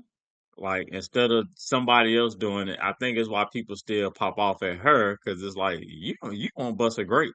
You know what I mean? But I agree. But here's the other thing I will say that I think not enough credence has been given to. She don't know what she doing with that sword. No, she don't. And her killing Otto mattered. And Damon was like, you do know that I can't kill this man. Like, you have to kill him. But when she killed Otto, it took 2 tries. Yes, it did. And she got Valerian steel, which means that shit is cut like through everything. It's like having a 45. She still took 2 tries to kill this man. Like, she not built for no. If the fucking fight really break out, she gonna have to hop on a dragon. She can't fight. Mm-mm. So it's just something to think about, because I thought that same thing was like she should have killed her. And I was like, oh, then she might have like pulled her sword out, dropped it on the ground. Everybody was like, what the fuck? Right. So she I was like, have somebody else do the job. Yeah, you do it. You kill people. Well, she gave him a flesh wound. She wouldn't even stabbed her. Right. She'd Right. have been like, oh, you missed all my vital organs. He's still been talking No. shit. Right. He's like, no, please stab me. Let me stab myself. Right. It'll be quick. Let me fall on the sword. Just come on. Even Otto was like, Damon, you do it. I don't want her hacking me to death. So then Joffrey's overseeing this, right? He's seeing what his mama is doing to the high priest. In the background, just watching. Eventually, that baby gonna say something. Alan's face looks a little shook. Mm-hmm. And then the blood from his sword drips down onto the sacred ground of the sept. And she goes outside to address the people on the steps of the sept. Lord DEI is out there. Lord Manderley is out there. Lady Frey gone. She trying to go get Harrenhal back. That is right. She is gone. Joffrey comes. She left immediately, didn't she? She said she couldn't wait. Say less. Yeah, she gonna walk up there and they gonna fuck them up. She never unpacked her bags. Not once. She never. She was And living out Joffrey, that suitcase. right? She was living out that suitcase, not even closing it. And Joffrey stands behind her with Alan and his fresh bloody sword. Lord DEI looks at Alan. He could see a look on his face. That shit did not go well. Mm-mm. He was looking like, who the vice septon? They got an opening on their schedule to ordain a queen. Because they didn't see what happened in there, Because right? it seemed like we're gonna need some ordaining around here, because y'all clearly didn't get ordained. And then Ray gave a speech, and I wrote this speech down. Shit like a 'cause manifesto. I love this speech, but it is also the craziest thing she has done on the show. Yeah, she slowly got crazy and crazy. So I'm gonna get to the end, but I'm just gonna spoil a little bit and say I don't think she's crazy. I think she sound crazy. That's true. There's a Yeah. Because there's things that happen. I was like, child, I don't understand what the fuck you talking about. What is you doing? Daenerys on her dragon burning down King's Landing in the original Game of Thrones. She went crazy. Like them bells went off. She was like, man, you know what? Actually, fuck everything I just said. Burn everybody. This was not a person being like literally crazy. It was crazy that she thought she wasn't going to look crazy. Yeah, she did. So she go out there in front of all the small folk who she just killed they mega church pat. Just like if you killed Joel Osteen and then went on the front steps of his church and was like, all right, y'all, listen up. So she goes, before his death, my father, Viserys, the peaceful. I'm like, man, you just killed a nigga. What are you talking about? She said, name me his heir. Not in secret, but in ceremony. Hundreds of lords traveled hundreds of leagues to swear fealty to me before God and men. But my rule was already ordained. It was prophesied long before Viserys was born. It began with the doom, when the fire and the hell erupted to destroy old Valeria and her people. That's the like when the volcano erupted and killed everybody but her family and shit back in the day. Mm-hmm. And she was like, only the Targaryens survived. My family alone was spared. The gods summoned my ancestor Aegon the Conqueror to the Seven Kingdoms to unite a fractured realm beneath one banner of black and red. They named him the protector of the world of men. His duty was to shield it from an ancient and sinister darkness that looms in the far north. Manderley and Lord DEI exchanged a look that it can only be translated by this word. And that look is this. Yeah. Right. Like the fuck she talking about? Like they all not what the fuck she talking about. No. I said what I said. It can only be translated through the word nigga. That's what the look was. That look, Yeah, I was because mad. It didn't make sense. I was mad Allen couldn't return the look. Like Manderly not black, so he still received it. Mhm. But that look from Lord D.I., oh, I've given that look so many times with a white person went crazy at work. Just find the nearest black. What's also fun is even when she gave that passionate speech, she couldn't give it the passion that needed to be given at the same time, just because in her heart she didn't truly. She out there fighting for her life right now. Right. All the, like your It's point. All the the sobbing insecurities. girl. It's the sobbing Yep. girl. It don't matter that she got that shit on and she's saying it calmly. Like what is being communicated is I am desperate and cornered and I am clawing at any sense of like validation I can have to show you guys that I'm the one. But she not moving like the one. So then she kept going. It wasn't over. I'm just saying that pause mattered to me because that face was like, her own counsel was like, hey, because keep in mind, no one's heard the Song of Fire and Ice outside of Viserys telling her and her telling Daemon. Yep. And her telling Joffrey on the way over. This is not a story they've told people. Nope. So it just sounds crazy. Yes, most people do not know the story. Now, only we as an audience know something that's very important here. She ain't crazy. She's actually right. Yes. This is what they did to Al Gore when he talked about global warming, and it was like, yeah, bitch ass nigga, you will never be president. Oh, it's a little warm. Oh, we gonna get globally warm. I like the warm. And now look at us. We like, it's how many degrees? What's a heat dome? You know, but so that she was like, listen, beyond the wall, beyond the lands of winter, and only the might of dragons can stand against what's coming. The conqueror passed this sacred charge to his chosen descendant, the old king Jaehaerys, then to my daddy, then to me. The Hightower line, they can't fulfill this prophecy. If your world is to survive, I'm like, why you got to be your world? Why it's not our world? But she said, if your world is to survive, I must light the way because I am the shield of the people. I am Rhaenyra, the chosen. Then she started speaking like this. She was like, I am Rhaenyra, the chosen. Blah, blah, blah. Yeah, she started talking High Valyrian. Because that's what High Valyrian sounds like to people that don't speak it. Right. She might as well have flipped it and reversed it because they was looking like, what? And we have the translation because we're at home with closed caption. But in that crowd, them small folks was like, what was that last part? I didn't quite. What was the last part? I didn't catch that. And then High Valyrian, she said, I am the prince that was promised, which technically from the dream, she's not the prince that was promised. So it's either Daenerys or it's Jon Snow, more than likely, from the prophecy. But I guess she was feeling herself and she said, I'm the prince that was promised. And then she was breathing all out of breath. Like she meant that shit. Yeah, and prince and like in their language, prince means it doesn't have a sex associated with it. I guess so. I don't know. I don't know if she knows or not. I just know she knows that she ain't him. And she still said she was. Go ahead, Justin.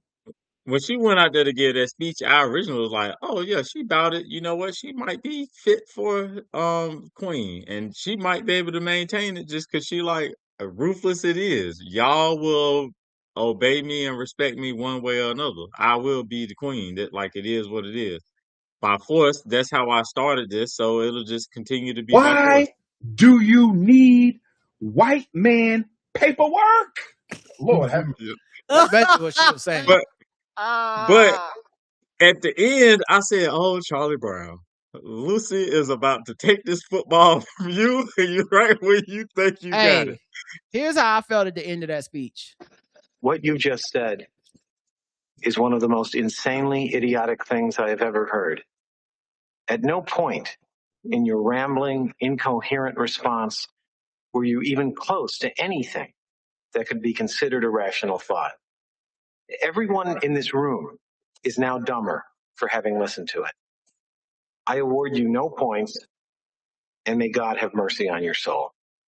That's how I felt at the end of that speech. I said, girl, what? You sound crazy. The whole crowd, you went out there to convince everybody that you were the leader. And I think that whole crowd said, oh, okay. Oh, okay. Oh, you crazy. I am. Sad to see her go out this way, but this was them blowing a 28-3 lead in the Super Bowl this whole episode. Then we see Helena stitching the tapestry in her room before getting up, almost as if she's possessed, and walking towards the window. Ray and Joffrey come back inside from a long day of minister killing, and the handmaiden, Linda Massey, comes up. She's like, "My queen!" And then Ray looks a bit startled, and then she go into Helena's room and see the window is open. The tapestry is laying on the windowsill. As she looked down, Helena done jumped out, impaling herself on the fence below. Mm-hmm. She dead, y'all. Baby gone. Who was gonna raise little Jay Harris? Jay Hera. Yeah, but yeah, She still got another baby. Yep, that's alive and well. We did at this point. We cut to Allison walking through the woods with a few army men in the camp, and butterflies fly all around her. Mm-hmm. And we know that Helena and that butterfly and that caterpillar, the symmetry, the narrative, poetry, we know what that means. Like, that's the moment her daughter passed, and it's almost as if Allison knows. I think she knows something's wrong. And I came up with a new nickname. I came up with 3 new nicknames this week, guys. I got one for Allison. Allie Berry. She can't keep a kid. She can't keep a kid. Same way Halle Berry only take movie roles with a mama losing a kid. Losing a kid. Allison, she stay losing a kid. Try to kill a bad mom. She's not a great mom. Mm-mm. Helena's dead body looks terrible. Ray looks down. Then she sees the tapestry for the first time. Looks at it. Guys, the tapestry might as well be called spoiler alert. The tapestry is literally Helena jumping out the window to die. Jumping out the window. And then the other part of the tapestry, as she keeps scrolling, is her on the throne, but it's blood flowing down from her crown, and it's going all over the steps of the Iron Throne. And she closes the window. Child. She didn't cry. She's just like, "Oh, spoiler alert, I'm on the throne." Shit. Yeah. We up. Yes, you might as well say sorry to this man Mm-hmm. and shut that window. I hate to say it. But yeah, so then Tumbleton. Darren looks at the soldiers out the window of that mansion. They preparing for battle. Armin getting dressed in his armor. Armin like, "Hey, you know all that's for you, boy. Matter of fact, come on over here. You know I gotta knight you so you could get crowned king." Because apparently he ain't even a knight. Mm-mm. So then he does the knight thing, which is, we all know now is such bullshit, because the knight thing is like, protect all the children. Nigga, Orman want to protect all the children. Or later on, you're like, okay, protect Always the kid. defend the weak. Like, everything he not about. He might as well have been like, and no matter how things smell, always enjoy the smells. Mm-mm. And he ends, what's interesting is he ends the thing with the Hightower slogan, which is "Like the Way," which is the same thing Ray said in her speech when she was addressing the crowd in the Sept. She was like, "I can light the way." So I'm like, you still in the Hightower slogan. So then, as all this happens, we see the gates being sealed, battlements being ready, John Roxon overseeing the shit. Shout out to John Roxon, real do dirt nigga. You can really depend on him. He don't really want much. He don't say much. You just always see him doing some work. We cut that off, who is hanging out, of course, in a bar. In a bar. He's hanging out in a bar in Old Town. I mean, in Tumbleton. It looked like he was in the kitchen, too. He in the kitchen with the help, and he talking big shit. He like, turn that shit up. Turn that motherfucking shit up. Oath is in the building. Listen. You know, I'm supposed to be fucking with Silverwing, but I'm in here because this is where the bitch is at. Okay? Let me tell y'all what's gonna happen today. Okay, first of all, the Queen's armies, they gonna come at the gate, and guess who's gonna be leading them to slaughter? Daemon Targaryen, her lover. Her uncle. Just telling everything. Her husband. You don't know these people spies or anything. You just fucking talking. Daemon, the fuck nigga Targaryen. Y'all know what I'm saying? Big shit. And then one guy's like, man, he gonna have his dragon. And Oath got in the dude's face is like, he ain't gonna do shit. Cause he your bitch. His wife not even gonna let him use that dragon. And I'm just like, oh my God. Somebody gotta go get Oh, wildin'. somebody gotta go get Oath. Like we You thought know he what I was back said? before. Yes. I said, damn, he do anything for a free drink. Mhm. He out here like, I got a drag. Hey, put it on my boy tab. He And good. see, I'm good for it. yeah, that's what you do when you let people who like to hang out with their ratchet ass friends and do ratchet ass shit, and one of them got a dragon. Well, when you don't do background checks, Right. like they just this man a raging alcoholic. He got 12 DUIs. Y'all just gave him a dragon. Y'all gave him a dragon. He like, that's not where my scamming ass niggas at. Right. You're like, hey, dog, what's up with this? Now he did touch this one woman on the small of her back, but she actually kind of seemed into it. Like she was like, "Oh, I ain't never fucked a dragon rider before." He got a Right. dragon. Right. That's what he got. I got a dragon. And he's I got like, dragon, get you hoes. I got a Range Rover outside. I got a, you know what I'm saying? Well, but I gotta go. We gotta go back to your place. We can't go back to my place. Right. I ain't got nowhere to stay. So Ray, he like, Ray got Damon looking like a bitch. Now give the Dragon Lord another beer. I'm finna beat Damon ass. Lord Oath the White. I said, okay.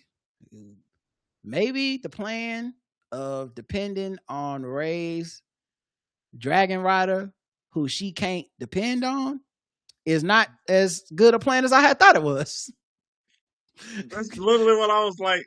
Right. If you knew Ray couldn't depend on him, what makes you think you can? I immediately saw the problem with the plan in this moment. I said, oh no. Uh-oh. This might not go as smooth as it was on paper because this nigga right here, is not to be trusted. No, he is wilding. And it's one of them things I was thinking, what happened if they are spies? What happened, if one of them decides to attack you? Because not your funny, you not trained in the military or anything. If you got a dragon, okay. If they all got together and jump you, there's nothing you can do. And he drunk. And he drunk. So I also realized too, that's right, in a bar, they ain't been outside. They in the center of town. They don't know that the war already here. Right. The Damon and Dragon already outside. You telling all types of shit.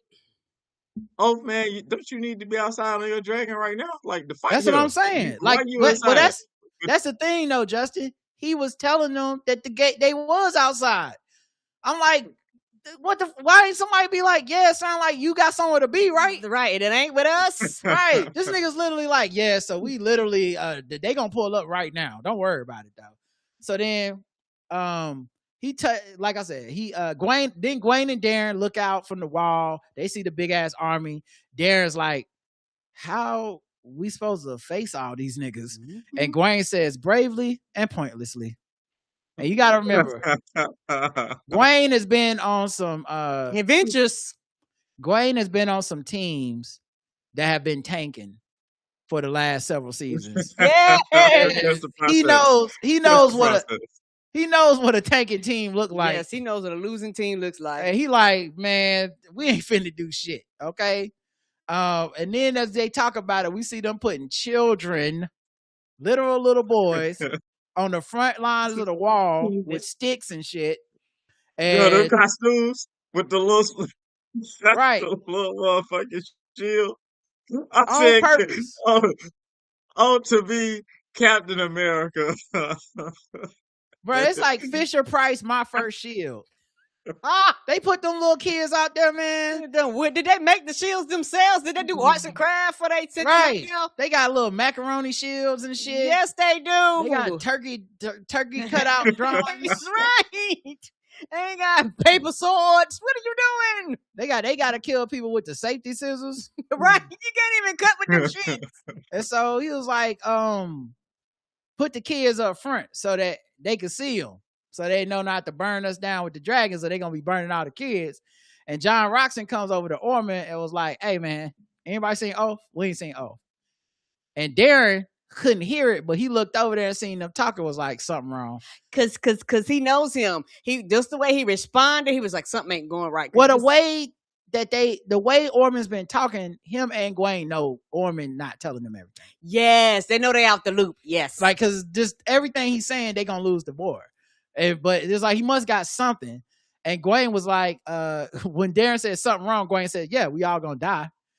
And Orman is the background after getting the bad news. He crashing out, sniffing his perfumes, yelling at the help. Get away from me.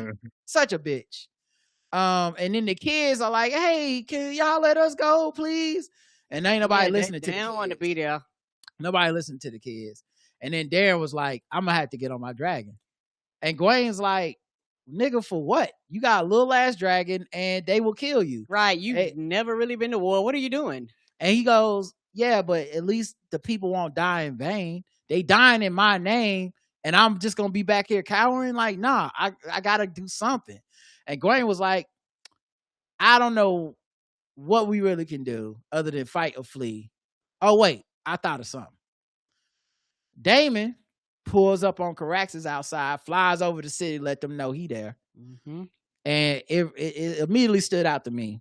No matter how much time they had to build their fortifications, they didn't have time to build them fucking dragon-killing big-ass spears. Because they didn't even think about taking a shot. They were just like, oh, shit, here he come. Please don't burn the kids. Don't burn the kids. I'm right here with them, you know? So he flies over the city. Gwen and Darren go to Corliss. They find him in his cell with his finger missing, hand wrapped up. And they like, man, we'll give you some money to join our side. And Corliss is like, nigga, only thing I got left is my honor. I'm not going to become a traitor on my last fucking day on Earth. No, thank you. Because he's like, any day now, y'all going to kill me. What is this? Gwen pulled out a sword, said, okay, the hard way it is then. I said, oh, Lord. Last time a Hightower pulled out a sword and they cut away from Corliss, he came back with one less finger. Yes, he did. He said, they're going to kill him. They're going to cut his head off. What are they going to do to this man? Little Lord Tully tells Damon that Cole slowed them down by a fortnight. Damon like, Sir Kristen Cole, so easy to forget about him. Do tell me how he died. Sir Roderick Dustin goes, badly. And then a messenger came up to tell them, Damon, it's a Hightower night approaching with Lord Corliss. It's Lil Gwen. So then Roderick sees Lil Gwen, Roderick, Roddy the Ruin, and he like, I seen more meat on a butcher's knife. Can I kill him? And then Gwen is like, oh, I seen lots of little meats in my life too. You know what I'm saying? That's don't worry about that. And then Damon ignores all this and he's like, Corliss. Conversation. He like, Corliss, how you doing? And Corliss like, good enough. And Gwen's like, listen, Orman is crazy. And he know he gonna lose this war if we get attacked. So listen, I'm returning Corliss as a show of good faith. And fucking Damon goes, 4 fingers of him at least. Fucking what an asshole. And Gwen says, look, I want to sue for peace at the behest of Darren. Okay? Darren, he don't want to really be king. Can we just get to an understanding we won't have to, everybody gotta die. Right. Damon got a smug look on his face the whole time. Gwen like, listen, Darren can rule from Old Town. Rhaenyra keep everything else. Corliss is like, stop. And David goes, my good Lord hand. I thought the Hightowers had cut out your tongue too. And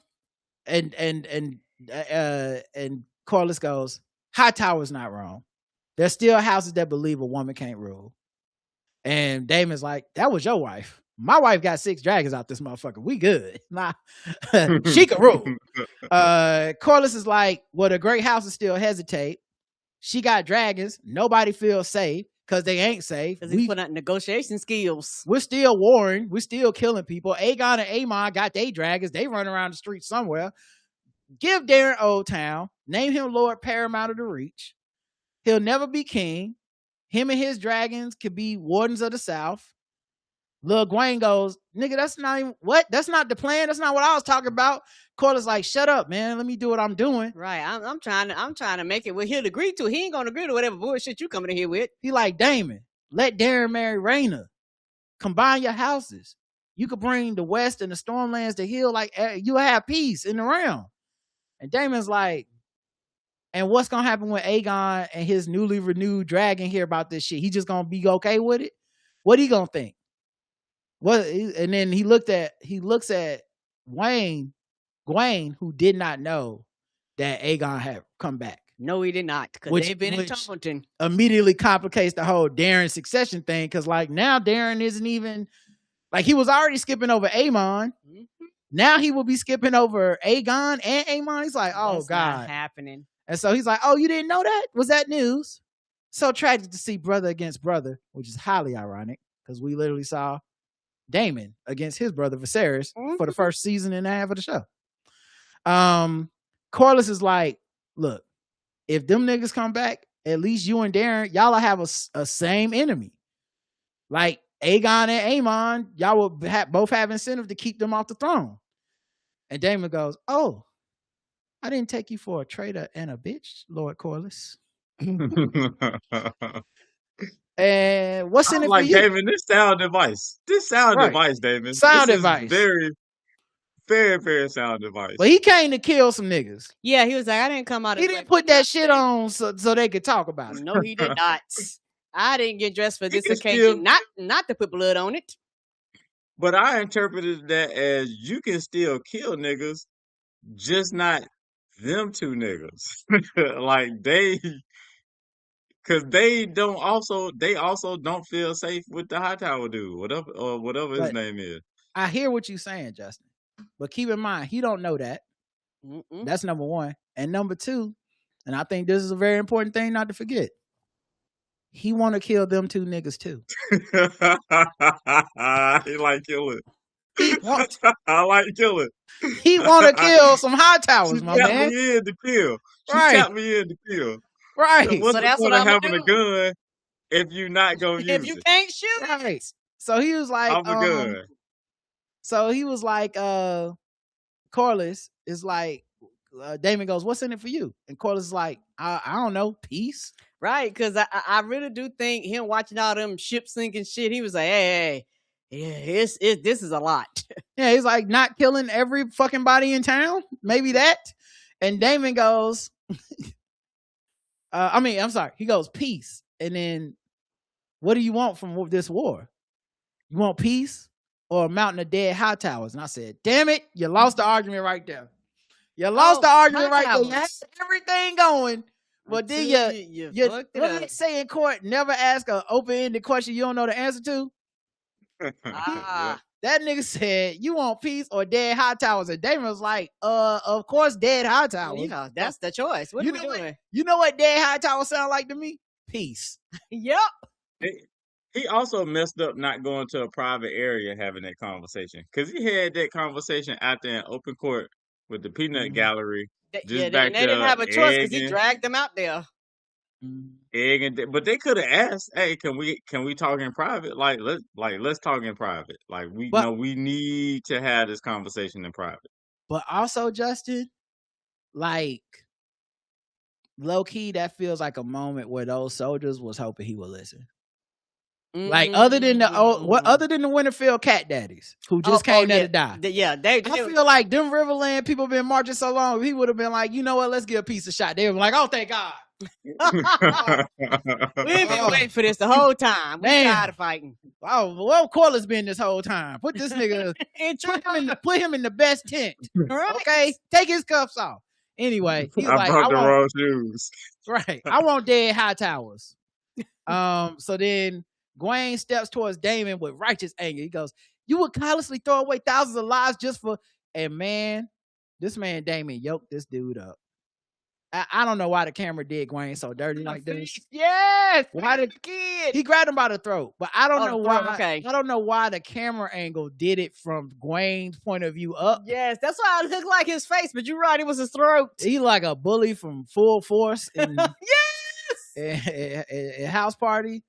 And he was like, after he snatched his little ass up, he goes, "No one will rule but Rhaenyra, the ordained queen of the Andals of the First Men, beggars and thieves and cowards like you. And now new Valyria will rise from the ashes of her usurper half-brothers in the high towers of Old Town. Now you came to me under a banner of peace, so I will give you a choice. Die here or die behind those walls like the rodent you are." And then he threw his ass down. He was like, "Corlys is my prisoner. Put him in the tent. Now, Gwaine, run tell that. Tell Ormond I'm coming for his ass." And one thing about Gwaine that I actually love that I don't think he gets enough credit for, that man know when to dip. He does. That man like a good Irish goodbye. He will get out of there. That man said bye. They kicked him in the butt. He said bye. I ain't fighting these old niggas. He ain't gonna die. So he ran inside. Yeah, he came out there by himself, which bring back up. What, you really thought you was gonna be able to do this by yourself? Plus, people was looking from the gate, so they seen what happened. So then, and they loud talked him. So like now everybody know he tried to do that treaty, and he got to go back in. I hope Ormond and them don't find out. So then, Daemon rallies the troops. He says the next man to start the attack, I'm tying him to the front of my horse. So that's enough of this bullshit. We attacking. They go to the tent. They get in the booth. Lord Tully give him the rundown. He's like, boom. The main gate is well defended. So we don't want to run up the middle. We're going to go around, do an end around, maybe an option handoff situation. Daemon like, cool. We'll put me and Caraxes, we're going to burn down the front gate. Then my dragon will provide cover from outside. Oath and Silverwing, they going to guard the rear. Then we're going to take the city. By nightfall, we should be done. Don't kill no innocent people. We got to protect Ray's reputation, to which Lady Blackwood, Alice Blackwood was like, sounds boring. She about that life. And Daemon kind of smirked like, it do sound boring. I'm just following instructions, but normally I would have did it your way. Then a messenger came up and was like, guys, the high towers don't put children on the front lines. And then Lord Tully was like, well, they trying to dare you not to use your dragons. And Daemon's like, okay, how many children? Oh no, Tully's like, how many children? There's like scores of children. And Daemon's like, all right, well, listen, the Winterfell unks, y'all still trying to die for the queen? And Roddy the Ruin goes, can't fucking wait. Yep. And Daemon was like, all right then, y'all storm the castle walls, open the gate from the inside. Cat Daddies was ready. And once the gates get open, we'll come in. Don't die until y'all open the fucking gates. And Roddy goes, all right, gates open, then die. Got it. Lord Oscar, he gonna lead the flank. Daemon is the center. We see Gwaine run to his horse. Ormond looks for Ulf in the streets. He's like, where's Ulf? Y'all see Ulf the White? Where Ulf? Run up in that house. Look for Ulf. We see Kat. She looked towards the skies. We hear people prepare for the attack. I don't know if she just heard the dragon or was just worried about what was going to happen. I don't know. But that's, of course, Hugh's wife, Kat. Daemon puts on his helmet as the army marches. Daemon gives another speech. Grant no mercy, give no quarter. I don't want the best of you. I want the worst. And everybody's like, yeah. It's like, start banging the drums. And now we kill them, he says. And then they blow the horns. And then the Cat Daddies of Winterfell. That's my favorite scene. Mine too. They pull up to right where the arrows have gone to show like the demarcation of like this the furthest the arrows can shoot. And they be like, Roderick turned around and said, now lads, blaze out, bellies in, turn that shit up. I feel the master. I feel it. They were beating their shit. They started doing that haka. They was doing that haka. Poof, poof, and poof. They cut to inside the walls. The kids was in there crying, peeing. Yeah, they was like, we was just happy as you know it. Clap your hands. The fuck is this? Them kids was crying, peeing, and throwing up. Yes, they was. They was scaring the babies. They was like, we don't get nothing about them kids. The grown soldiers started getting their catapults together and shit. Like, all right, get the catapults and the arrows. It's about to go down. And the townspeople start hiding. and one hid in a basket in the middle of the street. I said, I know they dead. Yeah, they was hiding. That's not even a good hiding spot. No, that's gonna be one of the first things they kick over. You in a basket on Main Street. What the fuck? They definitely gonna fight through there. And then Roderick says, come on then. Shoot us with their arrows, you fucking pedophiles. And then they shot one of the homies with an arrow. But they don't know. They like that. They was like, oh, they gonna kill us. Let's go. So they start running. Like, oh, we came here to die anyway. I'm gonna tell y'all now, dog. This run was so good because they was getting hit with arrows, rocks, all kinds of shit.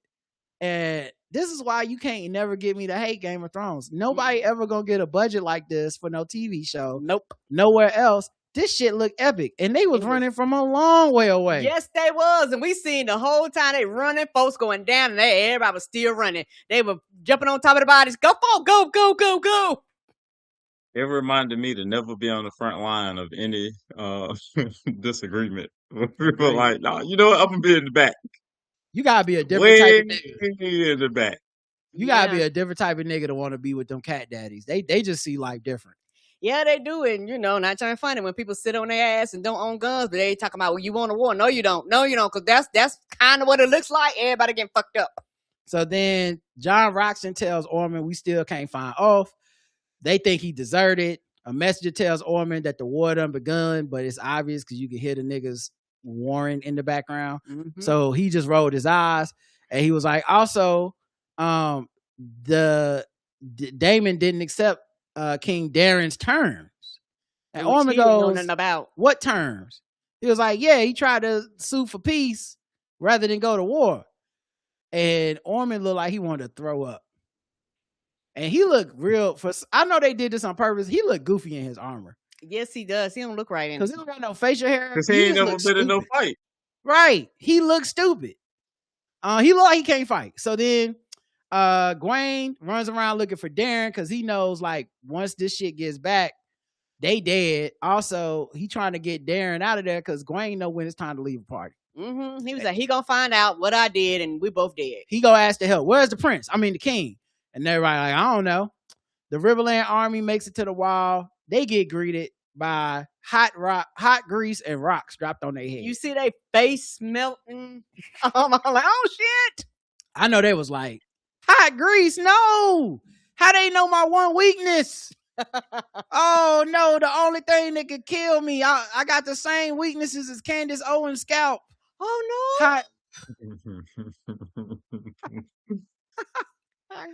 Hot grease. Everyone looked to the sky for Oath. No, he wasn't coming. So then Daemon was like, let's charge. Then the Greybeards, they came from the south wall. Roderick Dustin got up to the top. They shouldn't have let that happen. Mm-hmm. He started killing them motherfuckers easy. Yeah. He was killing them. Like, y'all them niggas with that axe. He was like, this what I've been waiting for. You know, he do his stretching every morning. You know, he get his push-ups in. He got a 2-hour routine, Justin, right? That nigga wakes up. He runs 1.5 miles. Go ahead, Justin. Nah, that was it. Karen got it. Oh yeah, he's fit. He got exercise. You know, he probably do exercises with that shit. He probably flip it up in the air and spin with it and shit like that. He got a whole ass morning routine that he does and he don't miss it either. Every morning at the same time before the sun rises. He kills them grown men. And then a kid hits him in the ankle with a stick. I was like, this man turned around, and for a second, I think me and the rest of the world, all of us, thought, and maybe not even a whole second, I'll say 0.3 seconds. We thought, we thought certainly this man would not kill a child. And then you remembered, oh wait, I'm watching House of the Dragons on HBO. He is for sure gonna kill this child. He took that little boy out. He chopped the shit out of that kid's face. I said, what about the kids, Sir Roderick? Hey, bitch, I got kids too. Turn up. They turn up. Fuck them kids. Call your foul, young blood. And also it was the thing to where I was like, because he barely hit him, but I was like, why would you do that? You even literally be better off just cowering, minding your Because business. the fucking kid, Karen. Kid's not smart. What the fuck is a kid? He not supposed to be out there. No, he not supposed to be out there. He's never probably been axed in the face by a grown ass man before, and guess what? He never will again. No, he will not. Lesson learned. He thought they had wooden swords too. He didn't Right. realize. They He was didn't steel. realize they was the only ones with wood. Keep in mind, Sir Roderick Dustin and them believe death is a gift. He hoping to die. He was like, oh, nice try, little nigga. Let me help you out. Bam. Guess what? You not no more. Scared? No, you are not. The Hightower men light the trenches on fire around the castle with some fire arrows, just as Roderick kills the archer that shot the arrows, but niggas get burned up outside. One dude looked like Anakin after he lost the high ground to Obi-Wan. He was on the ground burning. Rolling. Hate you. Messenger tells Damon they can't find Ulf. Ulf done abandoned. They like, wait, well, he will be by the big ass dragon. They like, he ain't by the dragon. He ain't by the dragon. Little Lord Tully and Allison Blackwood, they pull up on their wing of the fight, shooting niggas on the side of it with arrows and stuff. Alice, man, that motherfucking Blackwood, man, she nice with that bow. She don't miss. So then on a moving horse. Took out a turret. Like, she don't miss. So then they take out some more dudes on the wall. Citizens run for cover as the Winterfell old heads find John Roxton and his boys walking towards them. John Roxton like, y'all go ahead and fight them. I got more shit to do. He walks off on another mission. Hugh Hammer pulls up in Vermithor, and Damon sees him pull up, and he like, fuck is he doing here?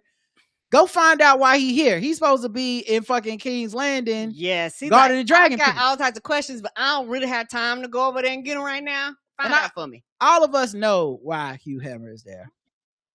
Matter of fact, I got a new nickname for Hugh Hammer. I call him Hugh MC Hammer. Yes. Because have you seen her? Tell me, have you seen her? Have you seen her? That's all you care about. Where's Cat? Yes. There's a war going on. Man, there's something wrong with my line. And I'm not mad at him the way y'all are, because I know y'all are judging it from a 2026. We all have talk space and therapy. Right. He's judging it from whatever the fuck going on in Westeros. That man said, I'm gonna get my wife back. Regardless of how she feels, she coming back with I don't care that she got sexually assaulted on the road. I ain't gonna let her die. Right. I'll throw this whole dragon away and fuck this army in this war. Yep. It ain't perfect romance. It ain't woke romance, but I it's something about it. Maybe it's all patriarchy entitlement. All I know is he was like, I just try to keep my baby alive. I don't really give a fuck what y'all do with Ormond and them. This ain't my throne. Right. So they waiting on the gate to open. It's taking too long. Damon finally like, that's it. Come here, Caraxes. Hops on that motherfucking dragon. They burn the fucking gate down. Stick the head of the dragon through the gate. Like, y'all be like, back up. And then Damon and everybody is like, let's go. It's time to, y'all gotta get the fuck from in front of this gate, little kids. And all of them but 2 kids stay there. Trying to be bold. I was like, I might, you too dumb is gonna get burned. I didn't think they was trying to be bold, but I did say kids are dumb and they they're don't trying to stand their listen. grounds. All I know is, I don't know if the little niggas made it. Me either. I don't watch that scene. I watched that scene back 15 times. They ran, but they ran after that Dracarys. Yes, they did. And that flame did not look. They at least medium well. Come on. They might be alive, but they are not. They got scars. They're gonna live with forever. Listen. So then after he orders the flame on, they bust through the gate, and it burns down. Damon gets off Caraxes. He tells the army we going forward. Hugh Hammer comes running in, with no dragon. So he can't even like be on dragon just in case somebody attacks by dragon. Nope. Inside the gate, Damon and them get pelted with arrows. He dips down the alley real quick. Then they kill his horse. He hop off the horse and he just starts serving everyone hands. Just crossover, step back, Euro step. I mean, he shot the fair one with like 6 niggas. He is hard to kill. And I love that this show consistently is steady and like, Damon is not the one. Like, we only seen Kristen Cole beat this man in the fight so far. Mm-hmm. So all the regular niggas was catching heads. Riverland soldiers bust in, fighting. Roderick Dustin axing niggas over the head. Then he was like, wait a minute. Hold up. Is the gate open? Because they're like, get to the front gate. And he told the rest of the old heads who all came there to die on their mission to open the gates, like, Came to die. y'all, the gate open. And they was like, oh shit, we ain't dead. Yeah, they was like, we still alive, nigga. How? They were mad. But They you were know mad what they else, was though? alive. That was the first time they showed they was old too. Cause them niggas look tired and they all let out of like we tired. We so tired. Bro, they want to die I'm so ready to bad. die. They I'm want to ready die to die. so I'm bad. tired. They're like, I thought we'd be dead by now. All this fucking marching and all this trickery. So he's like, let's go after Darren. Let's go kill that little motherfucker. Finally, we find Ulf in a bathroom, passed out after shitting on the toilet. Because he was that drunk after he was in there telling all them people what was happening. The sad part is Orman found him, and Orman almost passed out from smelling the shit. Yes, he did. Because he's soft. Yes, he is. He had to hit that perfume real good. Like, oh God, no. And then Orman pulls out, they pull him out of the toilet.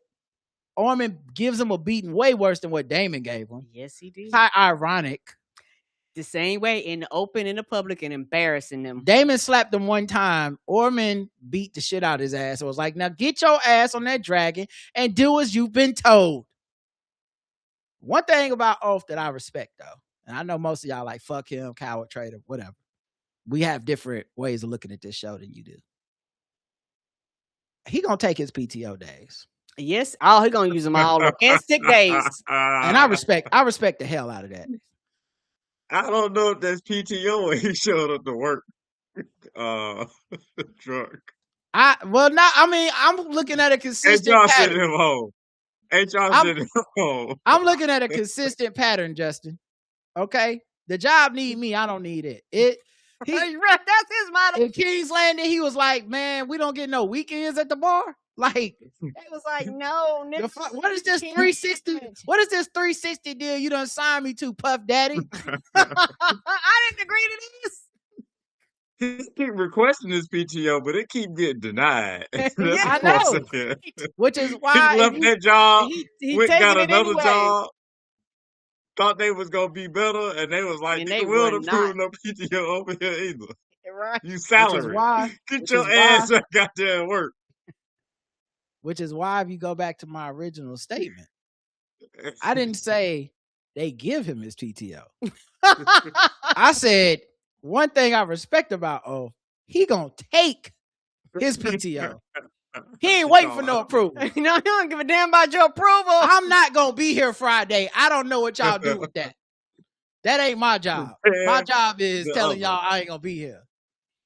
Okay? PTO, prepare the others. That nigga love a floating holiday. Come on. Yes, float holiday. He's like, oh, that's the war? Oh, I already took that off for Juneteenth. That's my that's my nephew's birthday. Spider-Man come out that day. I'm going to the theater early. Cat is in the in-laws' house, and the Riverman and the Hightower start tussling in that living room. They cut away from her, but obviously Hugh's worst nightmare is coming true. She's in jeopardy because the battle is raging in the town. In the streets, yep. Damon yells for Ormond to come out and play. He's just walking around the city like, Ormond Hightower, come out. And then Hugh runs around telling Cat, like, Cat, baby, it's me. Cat, come on outside, baby. I love you. Don't do this. Cat, have you seen her? And then Damon, hard too. Damon clocks that like real quick, like, Hugh in here looking for his fucking wife? Okay. Don't got time to deal with it. John Roxton comes up and runs up on Damon, and they start tussling. And John Roxton apparently a true believer because he called that man Kinslayer, meaning and babe killer, meaning he blames them for that blood and cheese shit where one of Helena's kids got killed, and people had said it was a black plot that Rhaenyra did that. So he's like, I ain't forget. I'm on some real true believer shit. You a bad person. The other thing, a tall, big dude too. The other I didn't thing, realize he was that big and tall. and I'm so glad I pointed it out at the time. But when they fought those mercenaries in the kitchen a couple weeks ago, and he dissing nutted that nigga. Was it in the kitchen? No.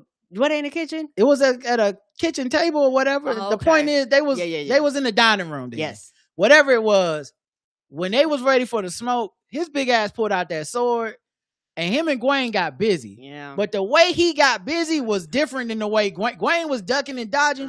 This nigga was slicing swords through people all the way to the nuts. Yeah, he was fucking them up. So I just knew he was built different. Yes, sir. So he was built different on Daemon ass too. He was tossing his little ass. I ain't seen Daemon get tossed like that. Sir Christian was out crossing them up and two-stepping and step back threes. Man, he was up there Shaquille O'Neal power slam. Daemon like, hey, hold up now.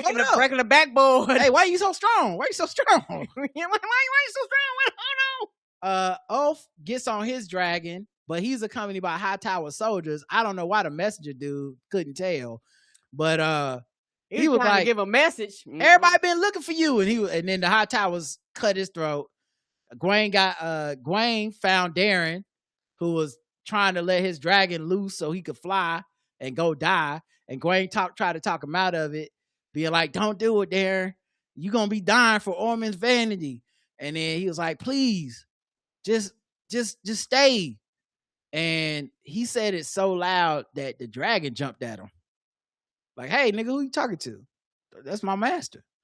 Or that's the homie. And then Gwaine was like, look, if you want to join the fight, you're going to have to fight me first. But before they can do that, Tessaren's attention team to go to the clouds like it could sense another dragon nearby. So they run outside. Oath is on this dragon flying around, and the Rivermen cheering for him like, yeah, Oath the dragon here. Let's go, Oath.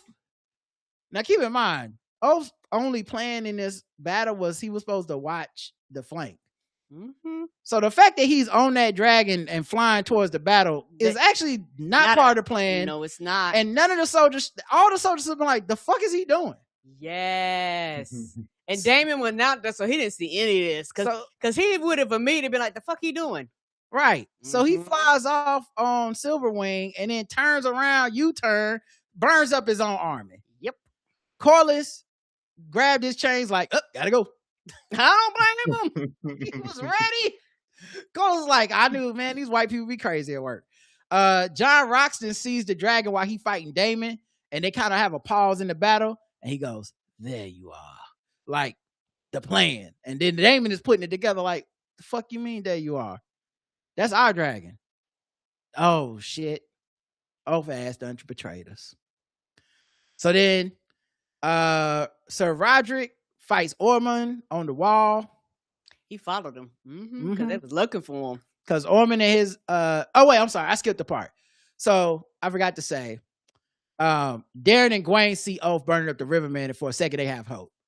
They're like, oh, we might win the battle. That's what his plan was, right? Because they was like, he's leaving us out. If he would have told us, we probably wouldn't even have went out there with Corlys and none of that, but he kept us so far out the loop, we didn't know. Yeah. Oh, we knew Ormond wasn't crazy. He had something up his sleeve. Right. So then Ormond and his boys get to the wall so they could watch the army burn because he got to see his handiwork. Like, look, y'all, he doing it. He burning them peoples. But Sir Roderick Dunstan and like the 2 or 3 cat daddies that's left, they follow them dudes. They start fighting fighting their way up the wall. Daemon start getting his ass kicked by John Roxton. It's no longer... It's starting to look real one-sided. 60-40, 70-30. I needed that nigga from HBO Boxing to be like, okay, Jim. Yeah! John Roxton has the reach. He's got the jab. He's going to work with the body. I was disappointed in Daemon. Bruh, I mean, I wasn't disappointed because I'm going to say this because I hear what you're saying, but part of me also felt like I felt smart for picking up on the context clues that John Roxon was one of them ones. Yeah. I was like, I knew it. Like when he put that armor on and threw his ass to the wall the first time, I said, I know. I was like, this fight ain't gonna go This ain't well. like that Captain America Marvel hero strength. It don't look like he'll be that strong, That but Valerian super serum. once he put them hands on, it's like, hey man, I don't know. High Tower super serum. Right. So yeah. But I feel you, Damon.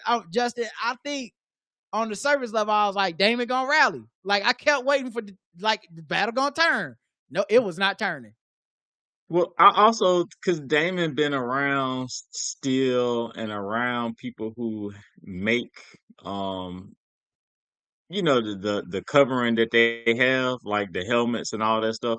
So it's like he should have also known the weak points to be like, oh, when I hit him, I do got to stab him up under the armpit or something. And it was just like, that's easier said than But I- done when you actually but I like also- in a nigga's face, Justin. Yeah, I think what I was picking up wasn't like Damon isn't using his knowledge. I was picking up, oh, John It's is just- like that. Yeah, and I guess Like- I was picking up. Yeah, He's just survival. stronger. Yeah, Not just stronger, but he been in the shit. He not just like I see what Orman you're to me saying. is all talk. yes. Like it's Orman no is all reason. talk. It's no like the only way you lose a fight to Orman if you a real in the streets baller like that is he gotta cheat. Yes, But like John Roxon look like you just gonna have to deal with him. I'm a goon. He look like I'm just a goon. And I think Damon, because he had been cutting through people so easy the whole episode, he thought, yeah, you too. And Roxon was like, I'm not like them other boys, man. What the fuck? I'm like a brick wall. You better taste this wall. Bam. I love the actor too. 'Cause Tasting brick. the actor that played Damon had a look on his face like, damn, nigga, you strong. I Hold up. think that was the problem. He was You- trying Justin. You work out? What you bench press? Damon been in that castle too long. Yeah, he was like, you don't skip leg day, do you? Bruh. Do you even lift, bro? So then as that's happening, Roddy the Ruin runs up on Orman on the wall. Orman walks away. People keep getting between them. But then he started giving Orman that work. And he hit him with that motherfucking shield to the neck, start punching him in his face. And then Orman stabs him through the side. And his mouth is all bloody. He's losing teeth. But he stabs Roddy through the side and then chops his fucking lower arm off. Mm-hmm.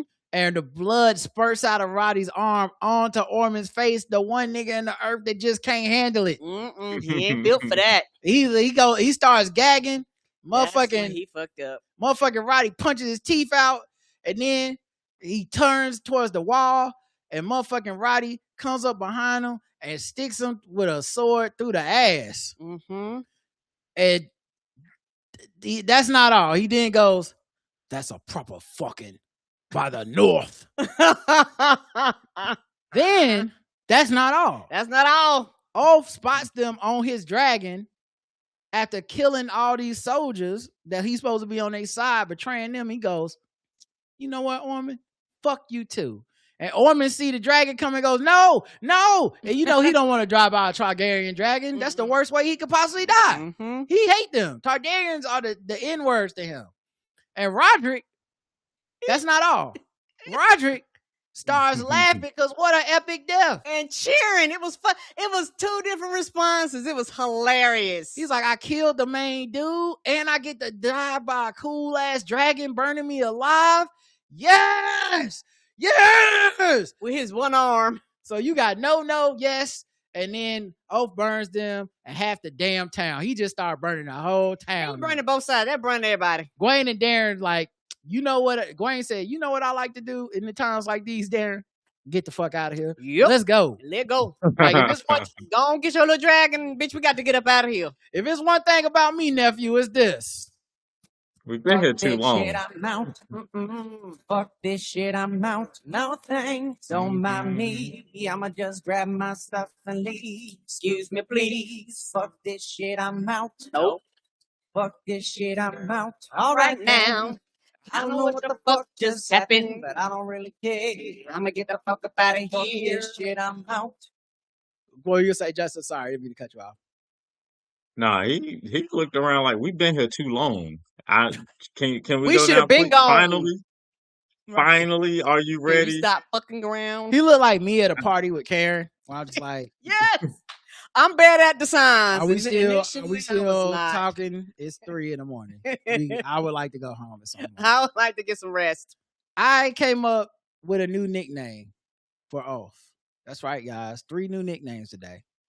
Allie Berry, Hugh MC Hammer, and Oath the White Working Class. I say this because Oath, grievance filled, misery filled, actually a fuck up, not doing his best. And at the end of the day, when he gets a little bit of power, what does he want to do? Wants both sides to feel the burn. Just Everybody. just a burn it all down ass nigga. No solutions. Ain't ready to build nothing back. But it's all about him and his little feelings. So the fire that he started actually becomes a plot fire and starts like saving people's lives. First thing it do is it save Damon from John Roxton, who was literally finna whoop his ass. I know Ulf would be blown to know that that's what happened. Yes. That's what happened when you're drunk dragon and drive. Roxton has to retreat. Damon comes up to later, sees all the destruction. His head is pounding. He's clearly got a concussion. Definitely gonna have CTE in his older life, for sure. And he sees Oath still burning the town. He sees the destruction of the war, women walking with dead kids. He's like, this is exactly what I did not want to happen. Horses running around, people burn. He still goes into the streets and kills some old dudes. Mm-hmm. Like he just on some like. You think he had to? He got to fight his way out of it. I think he's like, okay, I got to fight my way out, and that was the only way out. So I say no, and I say why I say no is because I think the show tells us that's not what happened. Because we know he didn't have to fight. Because the next hand that we see touch him is Corliss, and he like, hey nigga, we lost. Let's go. Yeah, and Corliss ain't fight nobody. Corliss just like, bro, it's over. You fucked this one up. We are look around. Do it look like we saved the town? No, it look like we burnt this bitch down. As far as the realm knows, as of this moment, now maybe we get some, the show can do what the show does, but I would assume in this moment people consider that Rhaenyra and her dragon because it was down. Oath. Yeah. Yeah, it's Oath, and that's their dragon. They don't know Silverwing is a traitor. Maybe it'll get out, maybe it won't. I don't know how that works in the realm. The show can kind of pick. But I really just think he thought it was that thing that people do when you in for a penny, you in for a pound, I think. Yeah. Was like, then I guess I got to kill all the high towers. That's the only thing left. And Corliss is like, nigga, if you don't get in the car. And the thing is, even though, him and Corliss talk to each other, at the end of the day, they're all actually still on the same team. Yeah. And also, he was right. Yeah. And that was that humbling, right? He was the peace would have been better than this shit. Yes, that was his whole point. You thought you could go in there and have a little nice contained war, and this shit is all fucked up. You gonna have to go back with an L. You lost Tumbleton. The realm will turn on Rhaenyra more than it is already. They gonna think she out of control. Her dragon's out of control. And he says, Oath has turned. The town is lost. We are leaving. And he's no longer in handcuffs. Somebody would got them cuffs off that man. Mm-hmm. They was like, Corliss, you in charge. Right. Get us out of this. They was like, you want peace? Yeah, fuck yes. It's dragons and shit. Fuck all that traitor shit. Go get Damon. That was like, ain't you the hand? Let's go. Can't nobody talk to Damon but you. So they walk off together, and we do see Vermithor and Caraxes without their riders chase Oath and Silverwing off. I'm going to tell y'all right now, I don't have a lot of hope for Oath getting away with this. Mm-mm. I think Oath gonna be the first nigga. He nigga. does dumb crimes. I think Oath gonna be the first nigga to get his dragon repossessed for not keeping up with the dragon payments. Yes, they're gonna get that bitch. His dragon getting towed. I think they gonna catch him during the opening credits of season 4. I don't even think we're not gonna drag. I don't even think we getting past the dun. I don't think we get past none of this happening. Nothing. I think the cold open gonna be this nigga sleeping in the fields and somebody just standing over him like Damon standing over him like, now you didn't really think you was getting away with that shit, right? Yeah. This big ass dragon. The fuck you think you going? The last thing we see is Gwaine is alive and he looking for Darren. To listen. Shout out to Gwaine. He a survivor. I don't give a fuck what y'all say. And John Ruxton finds Orman dead. Mm-hmm. And then finds Cat dead.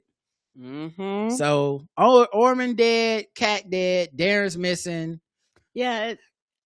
End of the movie. Yeah, all hell gonna break loose because she got questions for everybody. What the fuck Ulf was doing? Why were you looking for your fucking wife? Like she's in Tumbleton and you begged me to go, but you told me you was gonna act right, and now I'm dealing with this. I think what we have to consider is while we say stuff like Ray has 6 dragons, in actuality, she really got like 2. Mm-hmm. Because every other dragon person got a thing to be not like, obviously Ulf, Hugh Hammer, derelict of duties, didn't follow orders. Adam, mad about Bela being locked up in her room. Bela locked up in her room. Yeah, don't like Ray. This the lost dragon. So that's like them dragons is like, that's like if you had a spades hand, you got 2 and 4 possibles. Yeah, you them possibles ain't you hoping some motherfucking kings or some queens walk. Yes, across the board. Like you hoping to cut something. Like you don't know what, but you hoping you can cut something with like a 6 of spades. And you hope it's high enough. The hand is not good enough. It's gonna be her and Damon against the 2 brothers. Like just them 2 dragons against their 2 dragons. It seems like if it's come down to that, they gonna lose because Vhagar too big, bro. Big as shit. Vhagar too big for all that, man. So all right, that was the season. What are y'all looking forward to in 2 years? Oh, 2 years. I hope I remember these nicknames because Halle Berry, Hugh MC Hammer, and Off the White Working Class are some great nicknames. I hate it took me this long to think of that, but in 2 years, I probably got to start all the way over with these nicknames. Somebody have to write in and remind me what I used to call these people. I can give them some new names. But yeah, Karen first and Justin, what are y'all looking forward to when we get to finale season? Yeah, watching Ulf because he does dumb crimes, so we know he's gonna get caught very, very quickly. Rhaenyra out here wilding, so it's gonna be interesting. Not only did they lose Tumbleton, when they get back, I think Daemon losing that war impact him because it's one of the first time he's ever been on the human side of a dragon because he's normally the one blowing the flames. Right. So when you are the one blowing the flames, you don't really care about the aftermath and the people on the ground. Like, not for real, but for the first time ever, he was on the opposite side. So I wonder if the flame and him experiencing it from that side and looking around at the aftermath of that, is that going to impact him when he goes with Rhaenyra, who's now picking up everything that he gave her before, where she's like, I'm the ruler, So I wonder if there's going to be like a conflict there. I wonder what's going to happen with the Hightowers now. Is the young king, is he going to Aegon? Not Aegon, the one with the one with the red hair, Darren. I wonder if Darren is going to. Yeah, where the fuck did he go? I wonder if this is going to be something where he's going to have to fight his brothers for the right to the throne, or he's just going to disappear. Like something's going to happen with him. Like you don't have a man and a dragon and the Hightowers, and y'all just don't do nothing with him. Darren does not want to be king, so I imagine they can resolve that in a way that does. Like they maybe enlist him and his dragon. Like you fight for us now. I can see that. I hope they do. Yeah. What about you, Justin? What do you look forward to final season? Obviously, who's gonna get the throne. I really will be disappointed if they don't have Daemon and Aemon fight each other. Whether it's I on think dragons it's gonna be or one episode, and it's gonna be a big one. Like when them two have whatever conversation they're gonna have, or a sword. Like I would love to see them fight, or have that, like I mentioned, right? That man to boy conversation. I want to see that. Outside of that, I'm Laris. I think his name is Laris. I love to see who got the gold, how the gold got out, and where it's been hiding. I actually would love to see if they're gonna actually continue that Black Cest and whole get him a woman, and if it's his sister cousin, I think that's their relation. I think that Black Seth's looking like a triangle too, because I feel like Adam gonna say to Baylor, like, Alan ain't even care you was locked up in the room. He ain't even give a fuck. You know what I'm saying? You need to get with a nigga like me. Make me a made man. You know what I'm saying? Keep me. Make me a kept man. I got a dragon too. And also, one more thing. I'm sorry, just one more thing. It's gonna be interesting to see how Allison responds to Helena being dead now, because she did all that shit to come back to her daughter, and when she get back, she gonna find out, because she's look like she's slowly trying to make her way back, and I think she probably already got a feeling that her daughter's dead, but when she showed like. It's gonna be interesting to see, and it would not be surprising if her and I want to say Massaria, but White Worm get that's together. Massaria. Yes, Massaria get together, because they was talking before and shit like that. He did say the High Towers will owe you a favor. And it's also one of those things, but she might not even make it back. She might cross Massaria, and Massaria just tell her what happened. Who knows? I don't know if Massaria is leaving King's Landing. I don't think she is. She's gonna definitely be a problem next season. I can't wait to see how they end it as well. I think the most thing I'm looking forward to is Allison's fate for sure, and just the slow unraveling of Rhaenyra's kingdom, because I just feel like just can't stand the way this ended. I don't know how she comes back from this. Did my internet? Okay, I'm still on there. All right, cool. But yeah, so that's it, man. Thanks for listening. Justin, thank you for being here, man. This was fun. Justin. We definitely didn't get to do Balls Deep in pregame this week, but I feel like this is worth it. I appreciate you having me. It's good to be back on the regular show. Yep. Now we're gonna the small close folk the door and put you behind. If you want to hear Justin again, pay the you're fee. gonna have to pay. Taxes are going up. Lord Mandela is demanding. Thanks for everybody that made this such a fun season. Thank you for the comments and the compliments. Thank you to everyone who shared the show. I know now at this point we're among probably thousands and thousands of shows that review this show and talk about it. But I hope we made it special for y'all, and I hope y'all enjoyed it.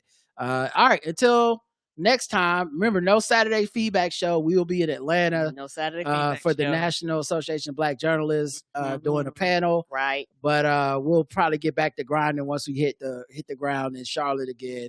All right, until next time, I love you. I love you too. Mwah. Bye, everybody. Have a good one. Peace, Jay.